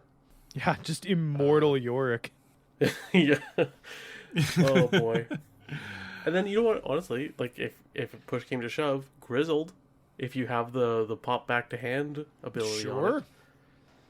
If you're taking this in someone who's got Essence of the Dream as well, and you're getting that back at the beginning of every turn, well, that's Am I talking myself into liking this card? Are we best friends More than now? Maybe. So much room for activities. Yeah, I've had it in Patrice, but now this all makes me. Now I kind of want to do Yorick. I hadn't really thought about that. I mean, it's one of those cool survivor cards where like you see the thing, but then you're also like, well, see what else these red cards can do. How about one of those red cards? It might be the next one. So we've got Improvised Shield, which is a level 0 survivor asset. It is 1 cost. It has item, armor, and improvised traits. Improvised Shield can only be played from your discard pile. Forced, when Improvised Shield is defeated, shuffle it into your deck instead of discarding it. So this one kind of stuck out from the other improvised cards. In that the other ones that we had so far were all events that you play from your discard pile, whereas this one must come from your discard pile because the improvised events, you can play them from your hand. Sometimes that was the best option you had to get them into your discard. Yeah. Whereas this one it's got no icons to commit, so like you have to have a special trick to get it into your discard pile most of the time. Yeah. I do really wish this had like a willpower icon. Just one. Yeah. Some kind of icon. Just one icon. Just any icon. Yeah. Something over on the side there that's printed. Because it's not like the events where you can, if you need to get it in your discard Yeah. pile, you've got an option. You just play the event. Here, you don't have that option. I don't know. With Min, if you put it in Min, you could draw so many cards that you actually go over your hand limit and then discard it that way. I used to justify using improvised weapon in Mark for that reason. And then a bunch of better cards came out, and I stopped doing that. Yeah. Man, that's a problem with Mark, eh? Like, cutting down to 30 good cards is really hard when there's 80 good cards. Yep. So, yeah. But, and I'm sorry, I didn't mention this. It takes up a hand slot, and it has 3 health. Those are very important. Right. Those are both extremely important aspects. Yeah. I'm not really a fan of this one. Oh, this could also go in Patrice because she would discard it. But yeah, it just like what it's giving me for what it's asking is not like there's other ways to get 3 health worth of soak for about the same cost. Or a little bit more cost, but it has more of a function, like in an ally. Doesn't take up a hand slot. It doesn't require me to play it from the discard How about pile. it just be a card that I can just play when I feel like it? Yeah, those other cards have icons on them. Like, it's like okay. If you're running this style of deck, it might be something I'd look at. But it's a card I've really passed by a lot. Yeah, same. I mean, because I immediately think of Leather Coat, which is 0 cost versus 1. It only gives you 2 versus 3, but you can actually play it straight up. You don't have to take up a hand slot. You take up a body slot, which is whatever, not as in demand. Yeah. It kind of feels like Improvised Shield wants to give me something else other than the 3 health to make it worth my time. Like, the shield needs to be doing something. The only thing I'm tickled by is the idea if you have, like, the upgraded Leather Coat and then this, and you have, like, 7 points of soak, which is ridiculous. For 1 cost. Yeah. Yeah. I don't know what you're doing with it, but yeah. And then you fail a Rotting Remains. Yeah. And die to horror. Yeah. I mean, much like the pocket knife, the hand slot is what really gives me a hard time on this one. Yeah. Like, it's few and far between a deck where I've got a hand slot for something cute. And and as has been mentioned, there are very few investigators where they don't have a more accessible non-hand slot way to get a similar amount of soak. Yeah, I feel like hand slots are the workhorse Those are the slots, money slots, right? man. Yeah. It's not a 1 cost 3 soak, you know? That's what your body slot's for. I need like a gun or an investigating implement in my hand, and something has to be really good to justify taking away from those 2 things. Yeah. Because, I like to win and not just prevent myself from losing. Sounds like it's the end of the road for this card. It sure is. Ian? Okay. End of the road is a survivor event. Insight and spirit traits, cost of 0. Fast, play during your turn only if the final agenda is in play. Draw 1 card, gain 1 resource, and gain 1 additional action. Remove end of the road from the game.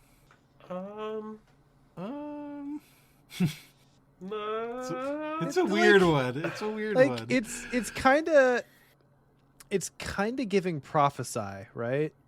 Like same energy. Same vibes, yeah. Yeah, like obviously most games get to the final agenda. Some don't, and great. Most games get there. Fast, free, draw a card, get a resource, additional action, level 0. So it is like essentially it is deck thinning a bit because it's just like a cantrip, right? Yeah. This card turns into something else. No icons is tough for me. Yeah, and it only being during the final agenda, which I get for the flavor on this card is awesome, and the feeling of it. It's just it feels like it's trying to be a catch-up card. Like you're in the final agenda, and you need to get stuff done, but it's not doing anything. Right? Like you're getting a resource and you're getting an additional action, and yeah, sure, you can use that action to do something. But it also doesn't feel like that's a big enough shift to justify this in a deck when I could just have any other card that actually helps me move towards victory. So, right, because without the condition, this is a good card. This is a really good card. It is a cantrip. yes. It's resource. It's an additional action. It gives you 1 of everything that you'd want as far as like your resources to expend. Yeah. But only during the last agenda. And if you don't have that specific thing pop up, then this also has no icons for you to use it otherwise. That's what kills it for me. If this, I don't know. I'm always in the camp of like, if I were to design a conditional card that, is cool when the thing happens, but sometimes the thing doesn't happen, I'm putting icons on that card. Because what you want on a card like that is like, all right, the thing didn't happen. At least I still have a use for this card I included in my deck. Like, to put no icons on this card is really rough. Sounds like you need to play more Idol of Xanatos. Yeah, well, I guess that's the theme, right? You don't get to commit cards, Survivor. I guess, like, this in Ashcan, Same thing with the shield, like for readying Duke. Sure. Or Wendy, I guess, for a similar reason. Yeah. Like it's still a card, but I mean, But any I was card about to can say, do literally any other card would serve the exact same function and possibly be more playable. that. Yeah. If this were playable from your discard pile, suddenly I'm in. Yeah. Like, this is the card that needed that. Mm-hmm. And one willpower icon, for fuck's sake, please. Like, I don't ask much. Hey, survivors don't deal in willpower. But it's just a little overtuned. Like, it's so conditional, and if the condition doesn't happen, this is a straight up useless card. And also the remove it from the game Yeah. is... I mean, It feels like something happened. I mean, anything this that gives card you got additional coded down. actions, someone has figured out how to get down to the last card in your deck and then loop it and get Yeah. infinite. Like, that's just a thing that people do Yeah. when, I guess they don't derive enough control over their own real Well, lives. I mean, I guess Wendy would be able to do that, Yeah, right? it's Like, just core set Wendy, you get down to, like, the last... So I get that. Like, you gotta have remove from the game if you're giving additional actions. Yeah. But man, I want something else from this card. I even really like what it's doing. It feels very Survivor, right? Like, Yeah. the chips are down. Here's a little boost. Mm-hmm. But yeah.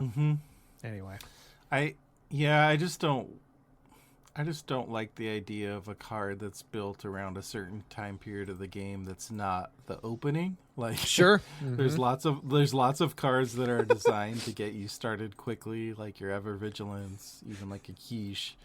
This is Arkham Horror. We're not guaranteed anything but the opening. Yeah, to be the end, like you know, if you include this, you're gonna draw it in your opening hand or like the first couple of turns, and it's just gonna be sitting there staring at you. 100%. Yeah, That's why, like, if suddenly this card you may play this from your discard pile, it becomes a whole different thing, because then you're playing with the discard stuff, and this just becomes fuel for that. And then later, when it's applicable, you can possibly play the ability. But anyway, I don't want to get into the business of redesigning cards more than we already have. We've really exploited the weakness of this card. Sure did. Is it me? It is you. Oh, okay. Exploit Weakness is a Survivor event 2 cost, level 0. It has a combat and agility icon. It's tactic and trick traded. Ooh, so Mark can take it. And Rita. And Rita. Fast. Play before revealing a chaos token during an attack or evasion attempt you are performing, and only if the difficulty of this test is currently 0. This test automatically succeeds. Instead of this test's normal effects, discard the attached or evaded enemy. If it is elite, automatically evade it and deal 3 damage instead. All right. Mm-hmm.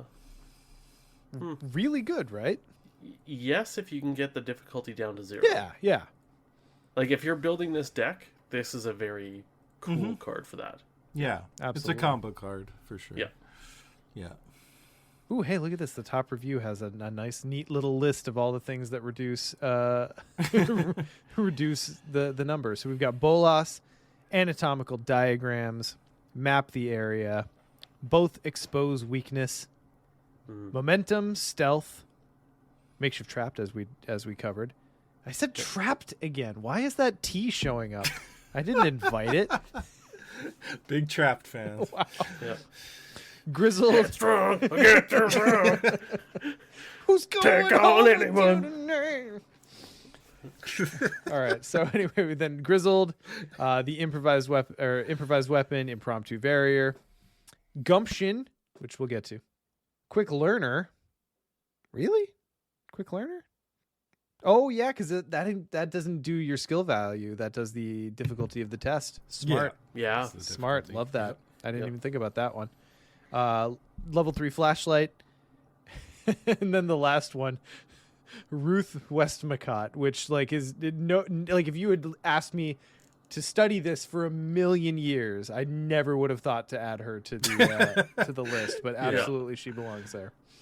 And wait, hang on. Gloria can take Rogue, Seeker, Guardian? Yeah, she can take Rogue, Seeker, Guardian. She can't take Survivor. So you'd have to, oh god, what's that? That 2 XP card that allows you to take a card from outside of your class. Versatile? Also, yeah, thank you. Mm-hmm.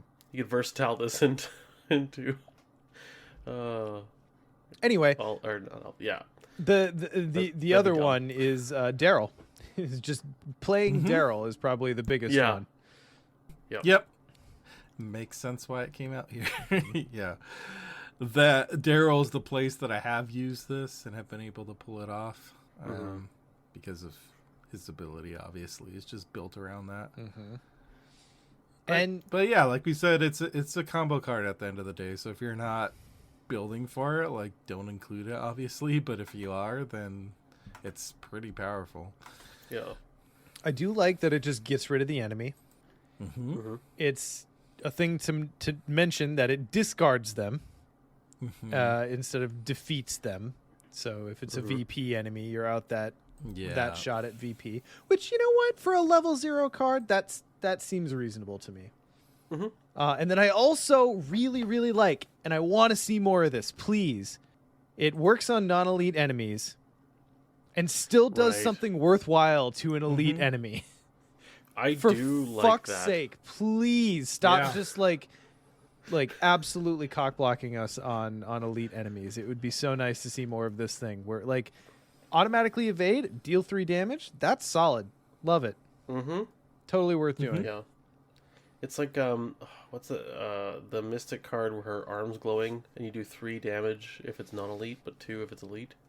Spectral Razor. Thank you. That one. The best purple event. Yeah. Probably the best. Probably the best. It's up there. Like that kind of like stepping with the elite versus non-elite, I really, really enjoy. Yes. Instead of just, this card doesn't work on elite enemies. Whoops, sorry. Yeah. And I get that's not possible for every card, but yeah, you love to see it when it does happen. You love to see it. The other thing that I really like on this is that it gives you the flexibility of attack or evade. And for the vast majority of enemies, one of those numbers is far more favorable than the other. And, you know, if you build your deck in such a way that you can potentially attack either angle, that seems pretty good. And Daryl definitely does that. Yeah, it's good. I like it. Awesome. Gonna make any preparations to use it in a deck? Take a minute for this next card. Making Preparations is a Survivor level 0 event. It is a dilemma and a tactic. Null cost, because if you'll remember, a dilemma has a revelation ability, which means you resolve it when it's drawn and not from your hand. So max 2 dilemma per round. Revelation, choose 2 skills: willpower, intellect, combat, or agility. Until the end of the investigation phase, each investigator gets +1 to each of the chosen skills and -1 to each other skill. Talk about a fucking dilemma. So in solo, this is easy. You can just like very, very easily know what you need and what you are afraid of and make that call. And for each player you add to the team, the harder this gets. There's been many an Iron Man where we have cards like encounter cards. Whispers of Hypnos comes to mind. Don't remind me. Maybe I don't want to play across from your Patrice Dilemma deck, Sean. I'm just going to make full eye contact with you and say agility twice. Yes. And then what was the one in Return to Dunwich where it's like you can't do these actions? Oh, a baleful welcome. Yeah, like so. I think this card is good, and if you can plan for it before you draw it, you know, you just have that little chat like, I'm about to draw some cards. Like, I don't know. I also don't think it's that huge of a deal if you choose slightly incorrectly or you can't be the most efficient, because it's still only just like -1. It's not, you can't use that skill. Right. So, yeah. But on the other hand, it's only +1. I don't know. To me, I was like, this is one of the least exciting dilemmas.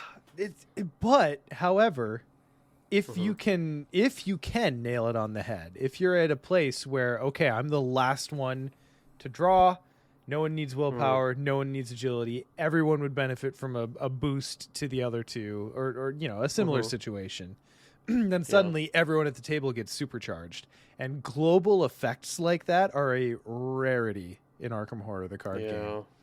And I'm arguing this mostly because I've kind of become a Storm main in Marvel Champions, and this is like her thing. This is what she does. So like these type of effects are kind of, I don't know. I've grown to love them. We're going to talk about another card later down the road, but I feel like as we talk about all the dilemmas, it bears mentioning Katya Eastbank would allow you to sweep this under her, and for an action, activate this when it's advantageous. So in that Patrice deck that I outlined, like that's kind of the idea here is, not necessarily do this during upkeep, but do it midway through the investigator's turn. We'll let the willpower investigators do their thing and then activate it for everyone else. And then there's like barely any downside. So yeah, that's fair. But marginal. I think this one deserves to be level 0.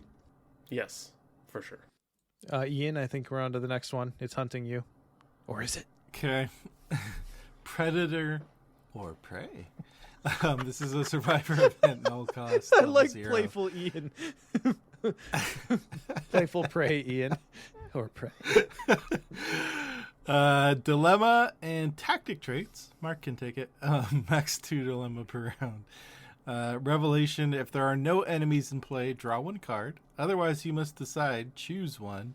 Each unengaged enemy moves once toward the nearest investigator, or each investigator disengages from each enemy engaged with them and moves once away from the nearest enemy. Have you guys had a time when you use the each unengaged enemy moves towards investigators? I mean, I have not. The reason I'm laughing is because that feels like text that's copy and pasted from a treachery. Yeah, no Yeah. However, in its defense, there are some board states where there are equidistant investigators, and sometimes that would just save someone a move action. Yeah, and especially if the enemy it's a hunter and it's in between your guardian and your seeker, you can make it go with the guardian or something. You know what though? This is a tactic, so Mark can take it. And if you're playing like flamethrower Mark, okay, yeah, maybe. I have to admit, of all the dilemmas, this is the one that like fought hardest for its deck slot. Yeah. Because I can think of, like, I could contrive a board state where I'm glad to see this card. But most of the time, I think about drawing this card, I'm like, I'd rather not, though. Can I not? Yeah. So I don't know. I included it in that windy trap deck because my idea was, like, I could maybe, like, cause enemies to fall into a trap or potentially like escape from enemies, and then I can lay a trap in my wake. But I think I drew it at least once, maybe twice in our Return to Dunwich Iron Man, and I regretted it both times, so I quickly upgraded out of it. A small sample size, but I think it does show. It's tricky. I mean, because like all the dilemmas, you can't necessarily control when it's going to show up, unlike most player cards. Yeah. Or you can't control when you're going to use it, I should say, when the effect goes off. Well, in a very, very limited capacity, you can, but not normally. Yeah. So, if no one is engaged with an enemy, you must choose the other one, right? Because it says you must decide, and it's a revelation ability, so it must change the game state. I can't imagine why it would be different. I think so, yeah. Or, well, each investigator disengaged from the enemy with them and moves once away from the nearest enemy. So as long as there's an enemy on the board, I guess you could choose that one. Yeah. And if there's no enemies, then you just do the draw card at the top. Okay. I rule this card that gets better in lower player counts. Like the fewer players you have, the better this gets. Because if you're playing solo, for instance, and you're playing an investigator in solo because you're playing solo, who can kill enemies, and you draw this, you either need to get away from the enemy that you have so that you can go do a thing because you're playing solo, or you can just save yourself the move action and go get the enemy that is gonna come get you anyway. That's my best argument. I still don't know if this argues for the deck slot, but yeah, I don't know. This is a one of in my sprinting toward Destiny Patrice deck. Just because I'm not confident that in 4-player I'll be able to make that there. First of all, that there will be a right call, and secondly, that I'll be able to identify and make it. Right. I think in 4-player it's probably the bottom one. Yeah. But as a kind of side note, this is another one that doesn't distinguish non-elite enemies. So, that's true. Like you could all disengage from like a boss and get away. The problem again is the ability to like plan for that is kind of difficult. It's also interesting that could make like a boss move towards you. I think most scenarios have it like cooked into the scenario to prevent like an enemy from moving away from a location if they're not supposed to. But could this coax Silas out of the basement? Yeah, like is there a scenario where this not breaks it but makes it weird because it moves a boss somewhere potentially? I don't know. You know, I love to make it weird. To research. Yeah. That is interesting though, because my brain processed this as each unengaged hunter enemy moves, but this thing makes non-hunter enemies move, and that's notable. I think the enemies that aren't supposed to move usually are very specific, like they can't move. Like I'm thinking of what's his name in the cellar in Blood on the Altar. Silas. Yeah, it's usually like printed somewhere, like can't move, but there might like what about like the Devour Below, like the horde of cultists that like show up, like those could all move from this, right? In TFA, does it make it weird if Ishtaka and Alejandro move in the last scenario? I can't remember. Anyways. Yeah. Or they might just be hunter. I think they I can't remember. Yeah. Anyways, yeah. Stay tuned for the new Mythos Buster segment. Does this make it weird? Yeah. I'm just gonna crib notes from Does It Blend? All right. Side note, this card certainly does blend. Yeah. All right. Well, do you want to shine a light on the next card, Scott? Sure do. Shed a Light is a survivor event, level 0, cost 2. Icons are intellect and agility. It's insight and trick traded, so Rita can take it. Fast, play before revealing a chaos token during an investigation you are performing, and only if the difficulty of this test is currently 0. This test automatically succeeds. You discover 1 additional clue at this location, and 1 additional clue at any location. This one's pretty good. In solo, this card's busted. Yes. And I'm saying busted in the hyperbolic fun way, not in like the actual please, nerf this in any way. But I mean, solo Daryl, might be. So, it's pretty good. It's very good. You have to do things and you have to pay to. Yes. So it's not like a big thing for nothing. It's a big thing for a small cost. Yeah. But yeah, I mean, like you pay 2 to discover 3 clues. Swiping 3 clues as long as you've set the board up properly.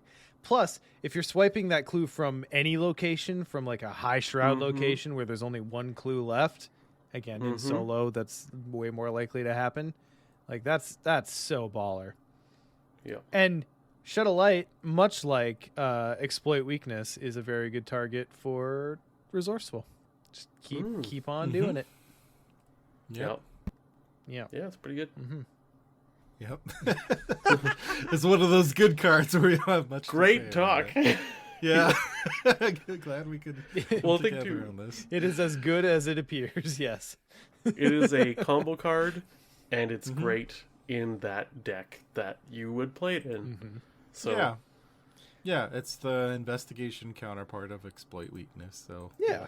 Well, and what's pretty much what we said about that one. What's interesting is that I feel like this one gets special dispensation because it's clues, so it's generally going to be like feeding you toward your victory condition. And flashlight has existed since the core set, so this little trick is available to like everyone who's got core set and Scarlet Keys. You can do this. Yeah. McDonald brings up this too, just as a reminder, when you have when tests automatically succeed, if you're making it automatically, you can still commit cards to the test. It's just you don't draw a token. You just automatically succeed. So say more. I'm almost there. Like if you already have one Shed of Light in your discard pile, and you're doing your second Shed of Light, and you can commit a Resourceful, so you for sure get that Shed of Light back. There you go. Love it. Yep. Love it. Really good card. Yeah, and actually, when was I'm not revealing? Oh no! You know what? You could commit what's it called? Resourceful before the token pull. Then you play this. Its effect, it like makes a lasting effect on the test, I think. Then it goes to the discard pile. Then the test automatically succeeds, and you resolve the skill cards, and then you could resourceful. You pull this this straight back in the same test that you commit resourceful to. I think so. Interesting. Yeah, because you'd play it for really in case. Yeah. Yeah, I don't. Yeah. I don't Now know. I need to build a Daryl standalone for Buster God. It might be just Min who can do this, but I suppose Mandy might be able, and Rex. All right, there's a few, but Eidetic Memory can replicate this from your discard as well. Yep. Sure can.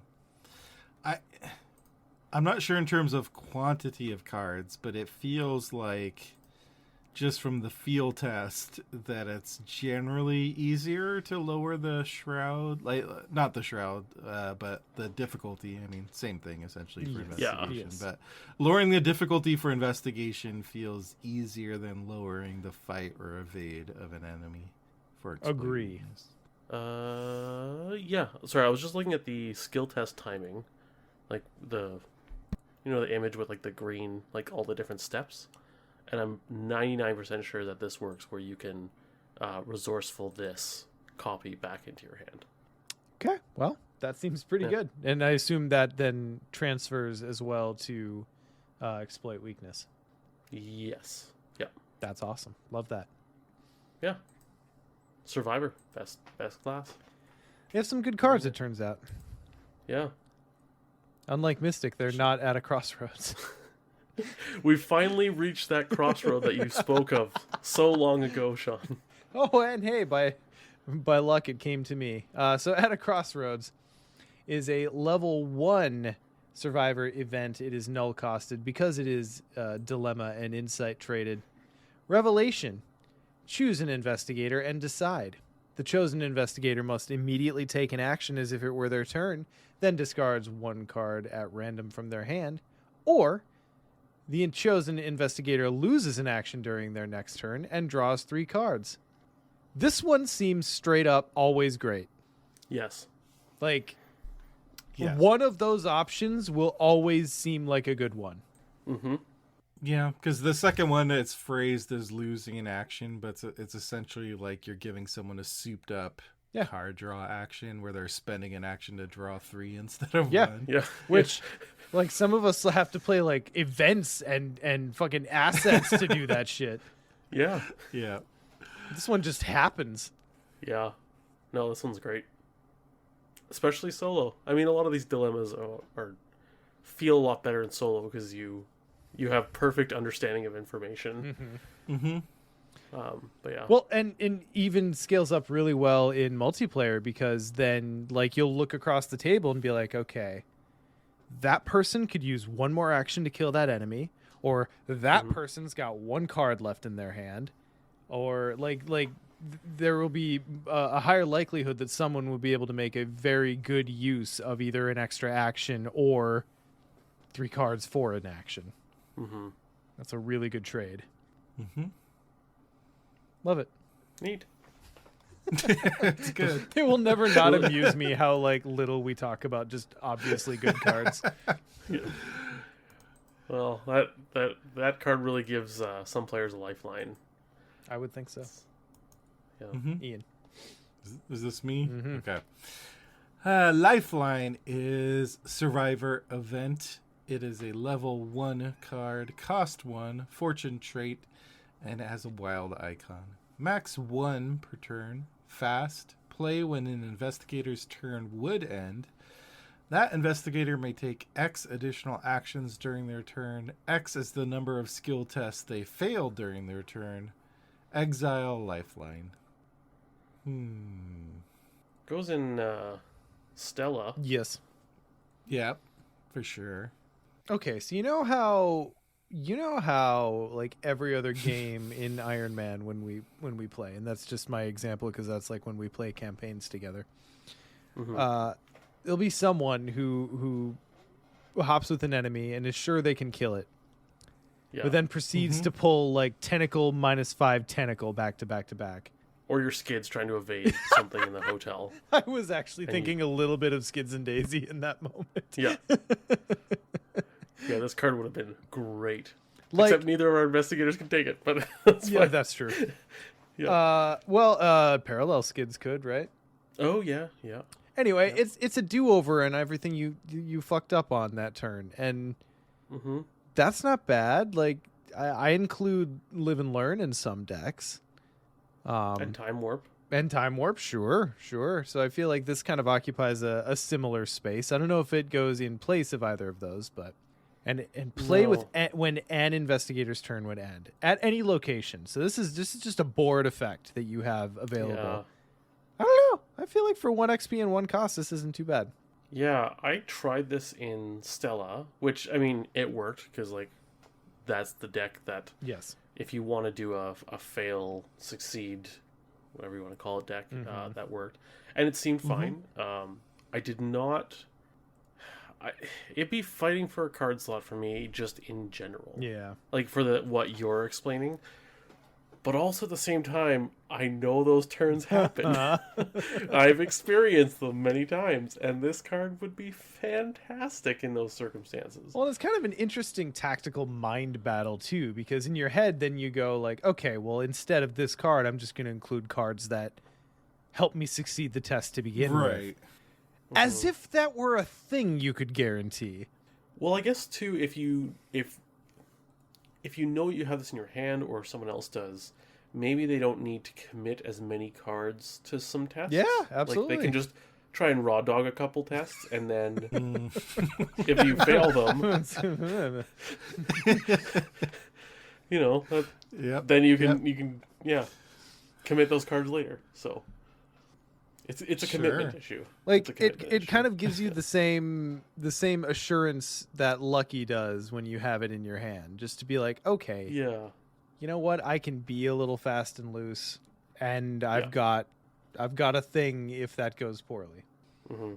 I think cards like this can sometimes lead you into a little bit of a trap of like, oh, I need to like get some crazy amount of extra actions from this, like 3 extra actions, and am I really going to fail that many skill tests? But I think even if it's giving you an additional action in a situation where you did like face plan and evade or fight, and now you're stuck with this big enemy that's going to kill you, like that extra action may be enough to save you.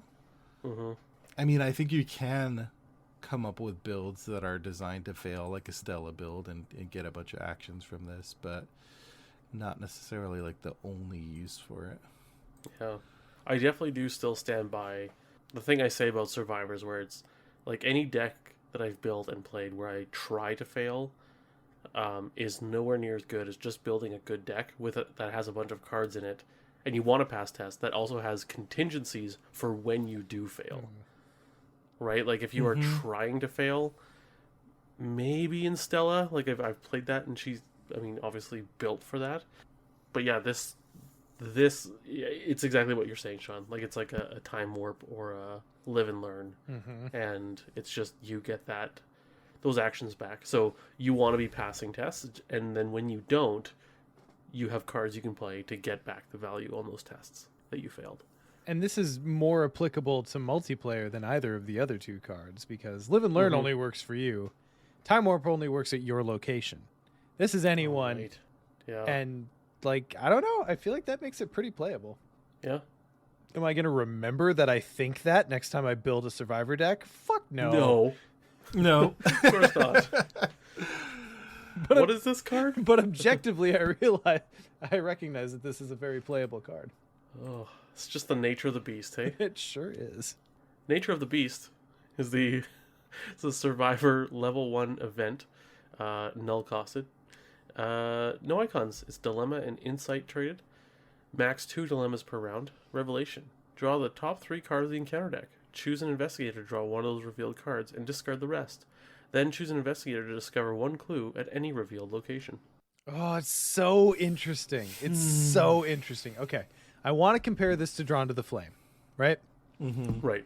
The difference being you get a choice of the top card of the encounter deck. Oh, I thought you were going to say it's not British. Oh, there's that too. It does not eat babies. Well, it depends on what treachery you pick, I guess. Yeah, I think Peter's Scottish. This card is not from the UK. That is true. There Well, you I mean, well, careful. go. Okay. It depends on what part of Scotland you're talking about, I think. This card's not from across the pond. I'm going to go ahead and pretend I understand anything about European geography in the modern day. Anyway, so you get choice of cards from the encounter deck, and you get choice of who actually has to deal with it. And those two things are both really good.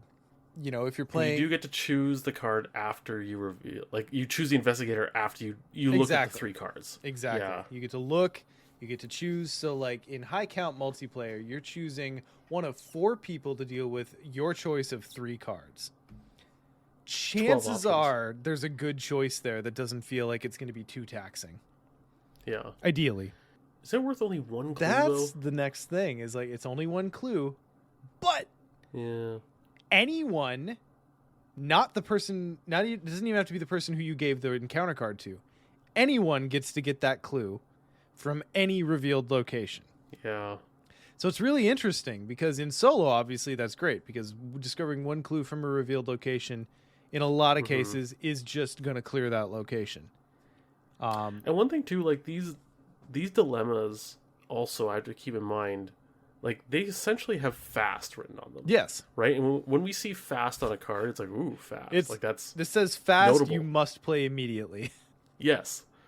So 1 clue fast for giving one person at the table an encounter card that you've picked out from 3 that they can probably handle. Ideally. Okay. I'm okay. On Anyone gets it from anywhere. Yeah. Like, it would be great if it were 2 clues. I don't deny that. But I actually think this is pretty okay for 1 XP. Yeah.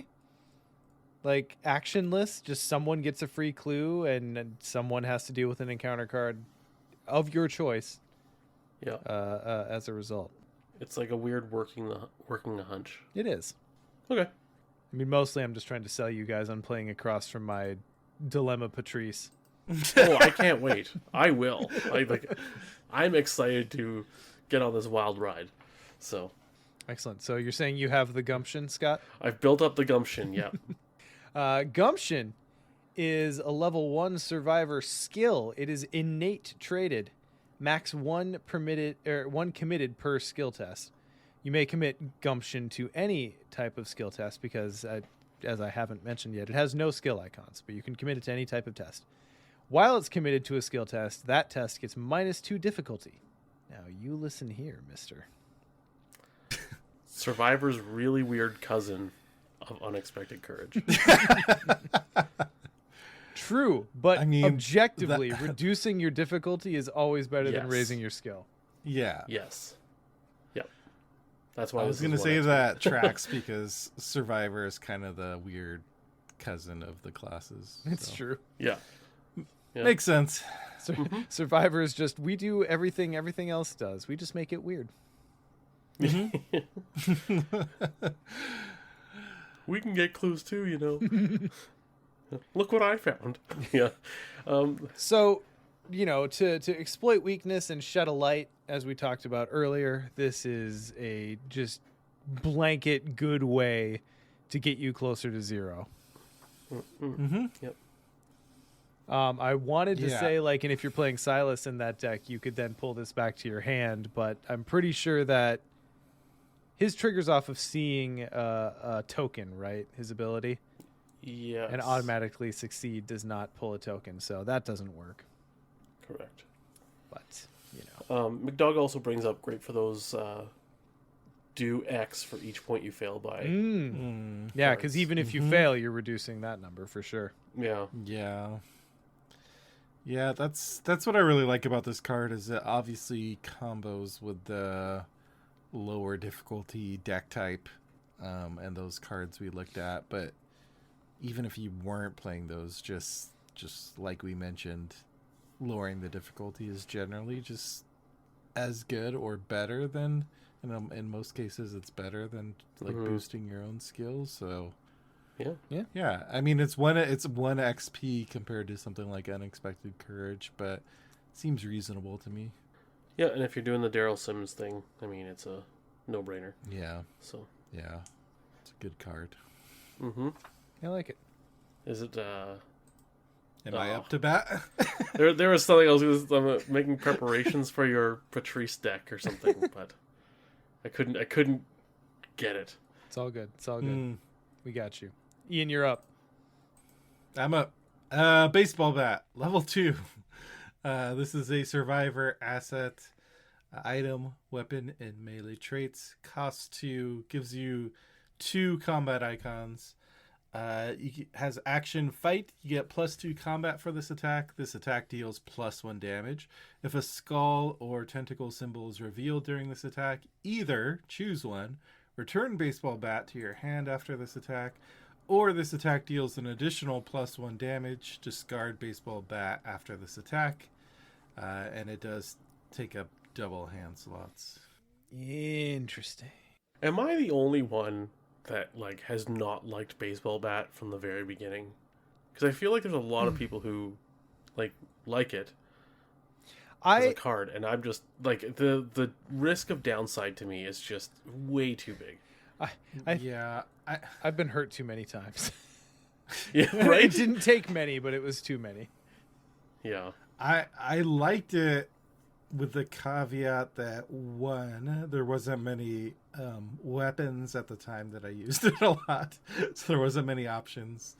And two, I think a lot of people just like it for the theme of it is on point. Yeah, and it's cheap. But yeah, beyond that initial period of time, I have sadly not touched baseball bat, the original. I've wanted to, but it just hasn't made sense. This one, yeah. I mean, you can pop it back to hand instead, which is one of the big differences versus the original. So you could, in theory, play it right back out again. But you are obviously giving up an action and 2 resources to do that each time it breaks. Yeah. I guess in Yorick, the bottom one is pretty tasty. Yeah. Mm-hmm. Because I don't know the timing, but I think it would work where deals +1 damage, you discard the bit. No, it'll be after the attack, so it would not. It doesn't work the way. It's a non. Oh, really? Because your triggers on defeating an enemy. Yeah. So the discard happens after the enemy is defeated? Well, discard the baseball bat after this attack. So the entire attack has... Yeah, and the enemy dies before the attack finishes. I see. Yeah. So... The part that gives me anxiety about this card, which is also true of the original, is the thought of I'm locked in battle with some big enemy and it breaks in the middle of that. If this happens in the final attack, fine, whatever, return it to hand, I'll play it out again. But if it's the first attack or when you're still fighting and then all of a sudden you're going to be left without a weapon because this is taking up both hand slots, so you don't have anything else, probably. Yeah, that's scary. That's the thing, is like I recognize that like on an objective level, probability wise, this is going to be a decent weapon most of the time. But man, it's going to ruin a few turns and possibly a whole scenario for you occasionally, and that's enough to make me that's why I avoid level 0. Level 2, it gets better because you have that return. At worst, you're taking an attack of opportunity to play it back out. Which, you know, at the wrong moment could be a pretty big deal, but at least it's not as bad as just being out the weapon entirely. Yeah. But, you know, Yeah. even if you're up against like a 5 health enemy, you get 1 hit, and then you draw a skull on your second hit. You could potentially do 5 damage and then discard the baseball bat. Like, you could still potentially kill the thing. Yeah. I think for me, though, one of the issues with like something like that is you're not really controlling when the bat's breaking. No, you're not. Like, it's like, what's that, the Mystic Song of the Dead that came out with Jim. And it's like, yeah, that'd be really great if you can guarantee you're drawing the skulls, but you could go through that entire 5 charges of that spell without ever drawing a skull. Unless you're filtering the bag. But at that point, it's like, well, could you just replace Song of the Dead with Shriveling, and then the token filtering card could be used for a different test. Like, it isn't needed for that specific test. You know what I mean? Right. Yeah. Juice worth the squeeze kind of conversation going on in my head with this one. Yeah. And honestly, one of the big drawbacks here, again, which is also true of the original, is the taking up both hand slots, which totally makes sense from a thematic perspective, but it is that, like, if I could have a one-handed baseball bat, then I might feel a little bit better because I could have another hand slot for something else I'm trying to do, like investigation, or if I'm just fighting, I could have a backup weapon. And because the baseball bat is pretty efficient at what it's doing, it's like super low cost, +2 combat. But it's really that risk of like it's taking up everything you have, so you are going to be stuck with nothing if it breaks. Yeah. You get nothing. You lose. Yep. It's just like Survivor, making it weird. Yeah.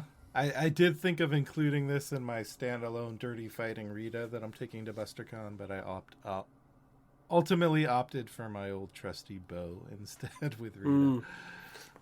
Fair enough. Yeah. You do have the perfect token for ammo for that bow. Bow don't break. Yeah. All right, Scott, I think you're on to the keeper. Oh, Katja Eastbank. This is a 3-cost level 2 asset. Icons are willpower and intellect, ally and scholar traded. And reaction: when you draw a non-weakness card from the top of your deck, before resolving any of its effects, exhaust Katja. Put that card face down beneath her, limit 5 cards beneath her. Draw a new card to replace it. An action: draw any card beneath Katja. Well, let's bookmark that for later. Yeah, if you're doing dilemmas, this is like the ally for it. So Yep. I feel like even if you're not doing dilemmas, she's not a bad pull for Patrice, because sometimes in Patrice you'll pull the 3 assets that you wanted to see in 3 separate turns, all in the same turn, and you can't possibly play them all this turn. So like being able to just like tuck one and see a replacement, it would be really good.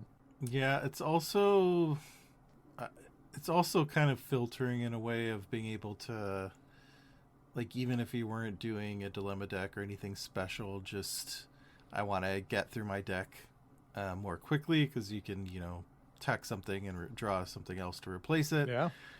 My question there is whether that's worth like the 2 XP in an ally slot to do that. It might be in certain decks. I don't know. Yeah, 3 cost. Ugh. I really wish she were like 2 cost. She's not doing anything by herself. She's just enabling your other cards to do things.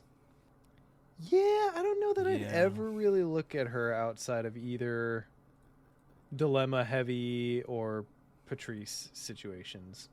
Yeah. Trying to think, what else would you ever want to tuck? I mean, I suppose, like Ian said, you're just seeing more cards. It's almost like, forced learning, but it's Survivor making it weird. Yeah. Yeah, if you have those situational type cards where you're, what was the one we were looking at? End of the road, where it's like, I'll keep this for later. It's not useful right now. Mm-hmm. Again, I don't think that's necessarily worth the XP. Or the ally slot. But just trying to think through some applications. Yeah. She's interesting. I have it. Yeah. Yeah, I mean, the thing is like for an upgraded level 2 ally, I don't know that she's doing enough if you don't have like some specific trick that you're doing with her. Just as a means of seeing more cards. Yeah. You could do better with 4 XP. Almost guaranteed. Yes. Yeah. You can do better. You just can. For 4 XP and not taking up your ally slot, which, let's be fair, ally slot, hand slots, they're the hot ones. Mm-hmm. Mm-hmm. Those are the money slots. Yeah, I don't know. What about the footwear slot? We have like all of 2 items so far that are footwear. Yeah. Yep. Definitely need more footwear. Don't we have headgear too? Was there a headwear thing? Do Or a we hat? have headgear? I don't think we have headgear. Or was someone just making a joke about that? I can't remember. There was something about Probably. a hat slot or something. But Well, we've been making slot jokes since the game came out, so that would track. Yep. keep my body slot open. That's right. Yep. So I suppose Ian. we should. No, I think this is me. Heat a dream. We're gonna heed the dream, which is a wonderful callback to the Lord of the Rings card game, which is itself a Lord of the Rings quote from Fellowship. But anyway, so we've got Heed the Dream, which is a level 2 Survivor event, null costed because it is augury and dilemma traded. Of course, max 2 dilemma per round. Revelation, reveal the top card from each investigator's deck and place them in a pile. Repeat this 2 more times. Choose one of the 3 piles. Each investigator draws each of their cards from that pile. Shuffle each weakness in each other pile into its owner's deck and remove each other revealed card from the game. Oof. I loved everything until we're removing the cards we don't pick from the game. Yeah. That's going to make a really tough choice sometimes. This is the most survivory card. Like it just, hey, put some random cards in piles. Pick a pile to draw. Yeet the other ones from existence. Like just Making it weird. Now, Yeah. the nice thing is you are seeing the cards, so it's not like they're face down. Yep. So you do get to make an educated, somewhat educated decision. Weaknesses, you don't get to skip them. Yeah, that's the thing is like we should get to like skip weaknesses if we're removing all the other cards from the game. Like I don't know. I'm really hung up on the revealed cards from the game. I get that it's like a crossroads and you're choosing to pursue one destiny and that's kind of and you're thus removing the rest of them from the game. But like the fact that weaknesses get to tag along when everything else doesn't, come on. What would it have hurt? That's an overclock to me. Overtune.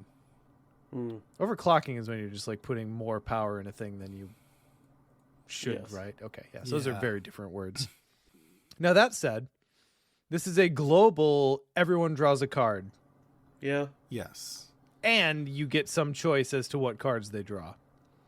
And for free and fast. And for free and essentially. fast. And that's really Yeah. good. And Yeah. everyone is kind of removing or like churning through 3 cards in their deck essentially. I swear to God, Yeah.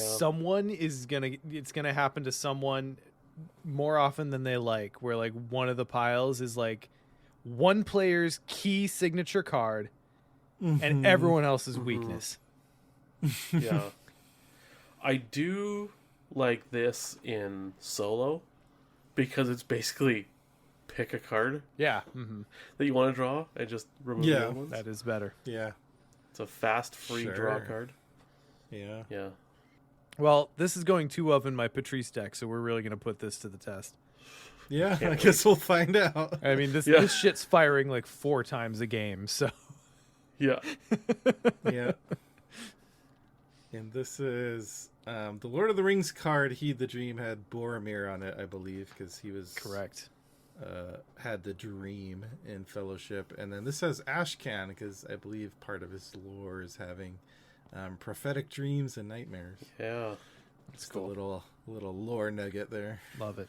Yeah. All right. Well, we salvaged it. Yeah, we so. sure did.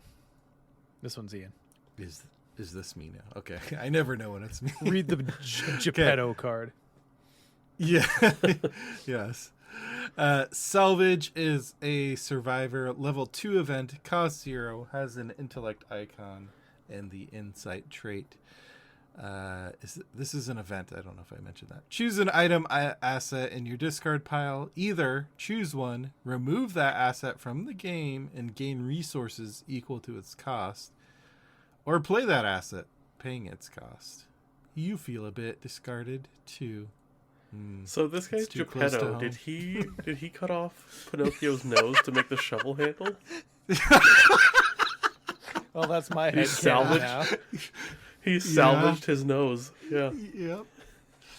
That Awesome. That I can't think of any other. And he just like he's got a explanations. whole business. He knows how to make Pinocchio just like repeatedly lie and constantly Yeah. produce these magically conjured shovel handles.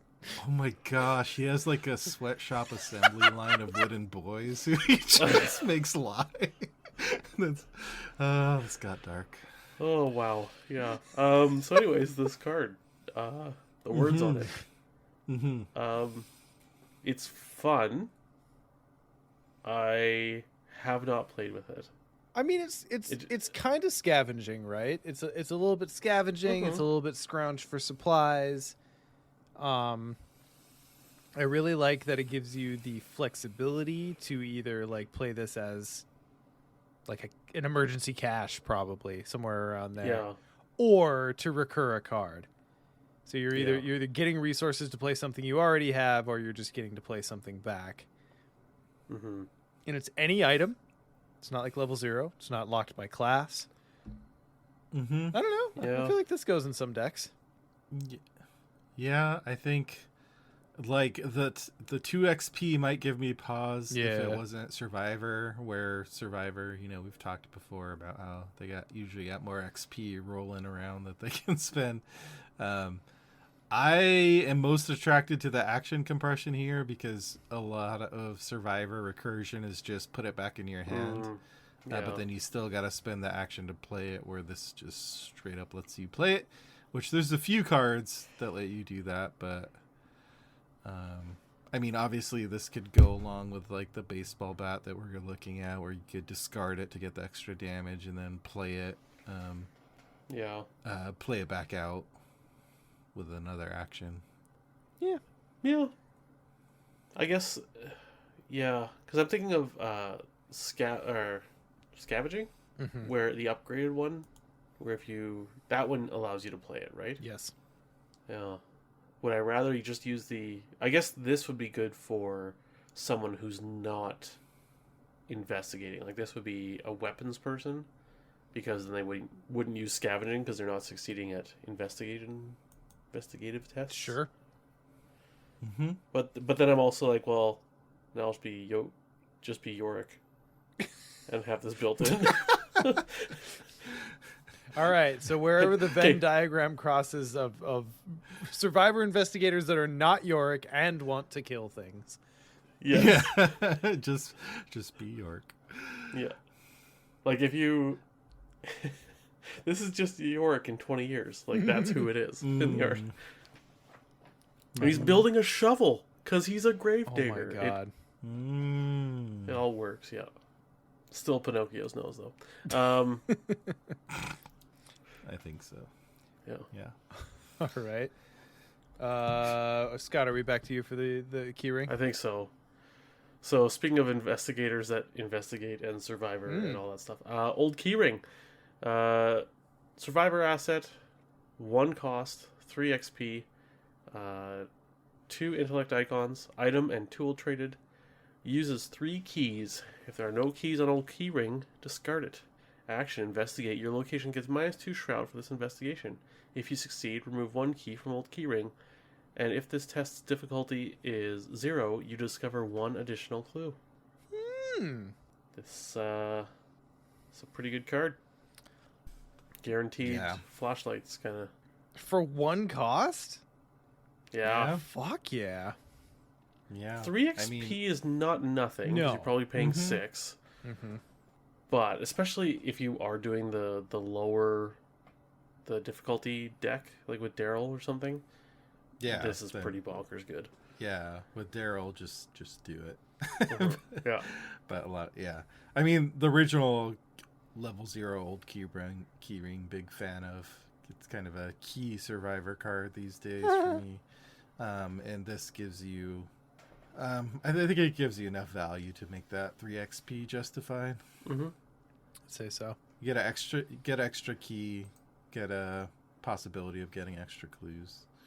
Yeah. Yeah, like even if you don't build in any additional difficulty reduction tech with this, there are, well, maybe not so much in Scarlet Keys, but there are 2 shroud locations that exist. Yep, Yeah. there are.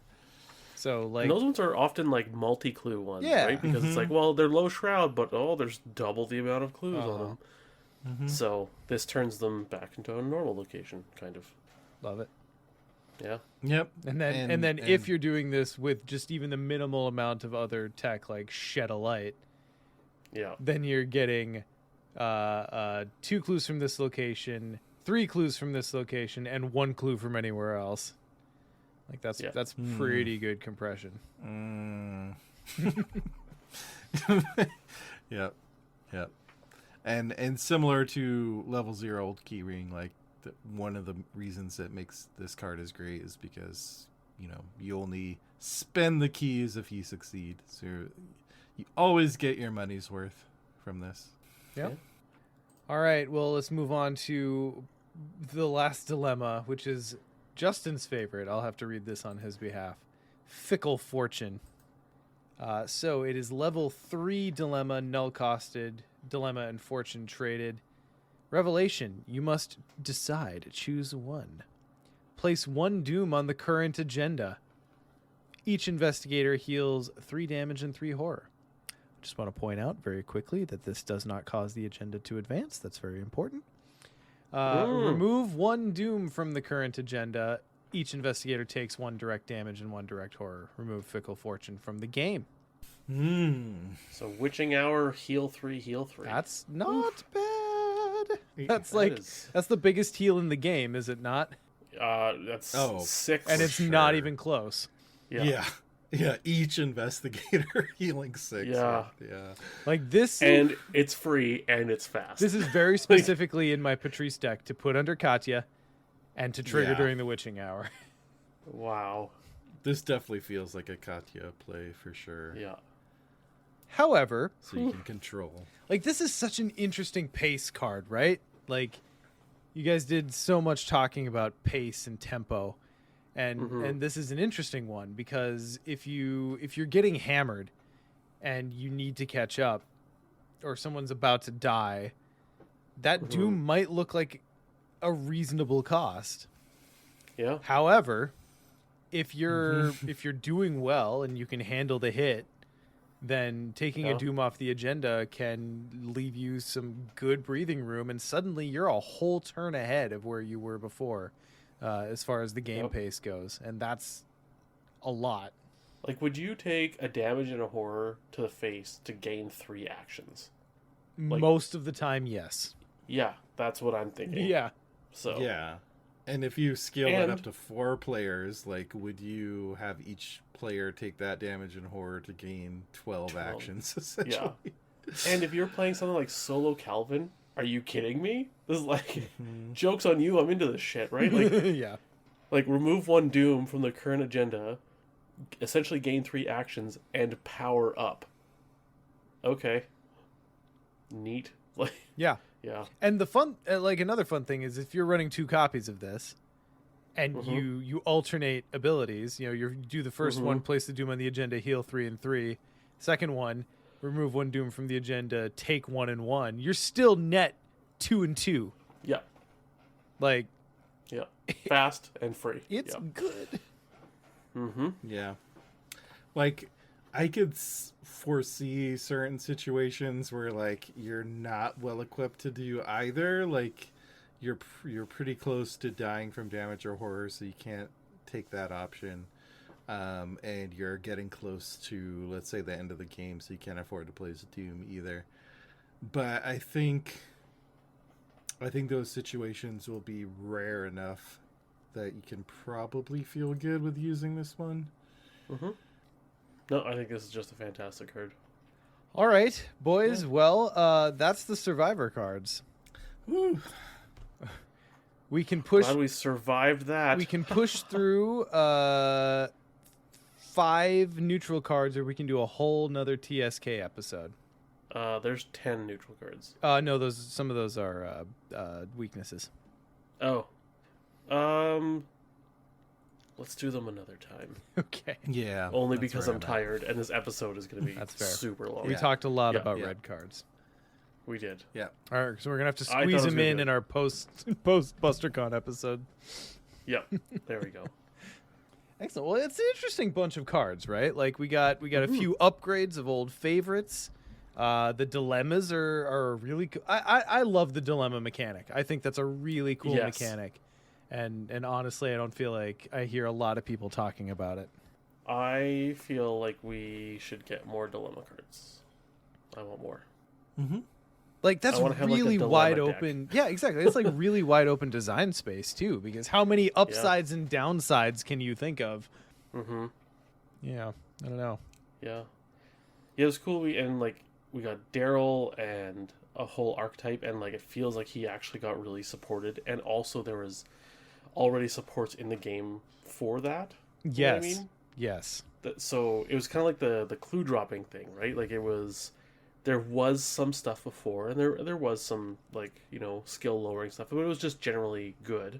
But now we have an investigator who does it. We got a bunch of support cards for it. But it still didn't feel like that's all the box was doing. No. You know what I mean? Like, there's a lot of cards in here that just are just good cards and for different things, right? And yeah, I don't know. I really like the Survivor swath of cards here.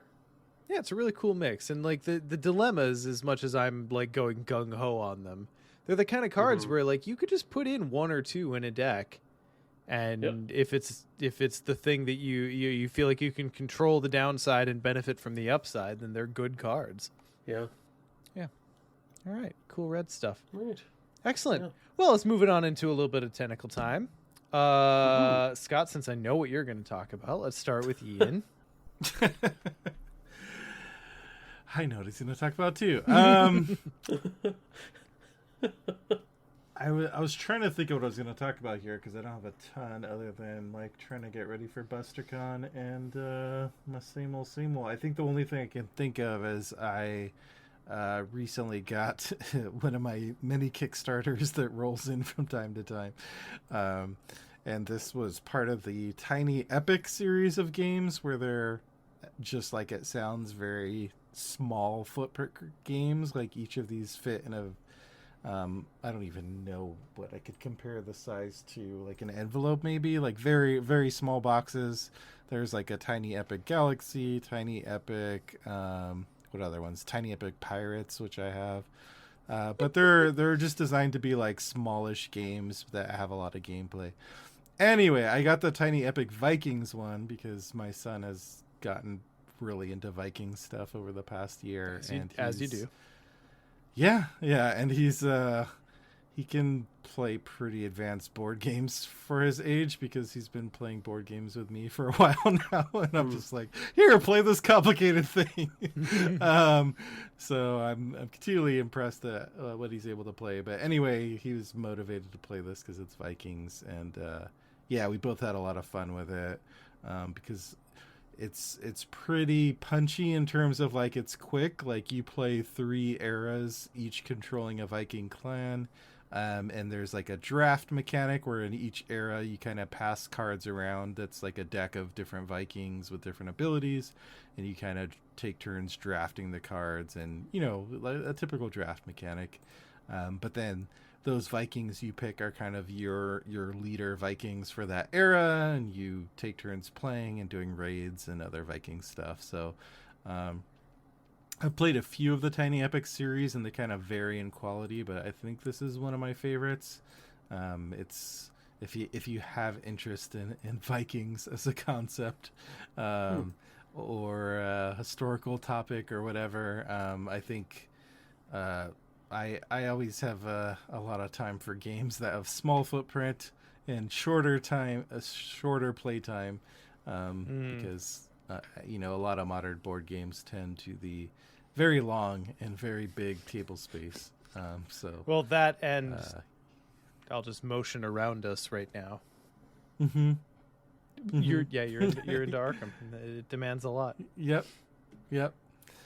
So yeah, Tiny Epic Vikings, worth checking out if you like the Viking theme, I think. Cool. Who doesn't like Vikings? Is there anyone out there who doesn't think Vikings are badass? I'd like to know. They're okay, I guess. Well, for my part, it finally happened. Storm dropped for Midnight Suns. Oh, there you go. Yeah. So Captain Squally in our patron chat was like, Sean's like patient edging as he waits for Storm to be released is one of the more endearing plot lines in Mythos Busters history or recent memory. I don't know. One of the two. Mm-hmm. It's happened. It's good. And ironically enough, Storm's like mechanic is edging.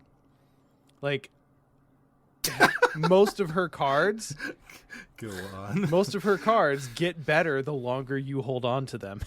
Like that's her mechanic is like, all right, this turn you get to chain 1, but next turn chain +2.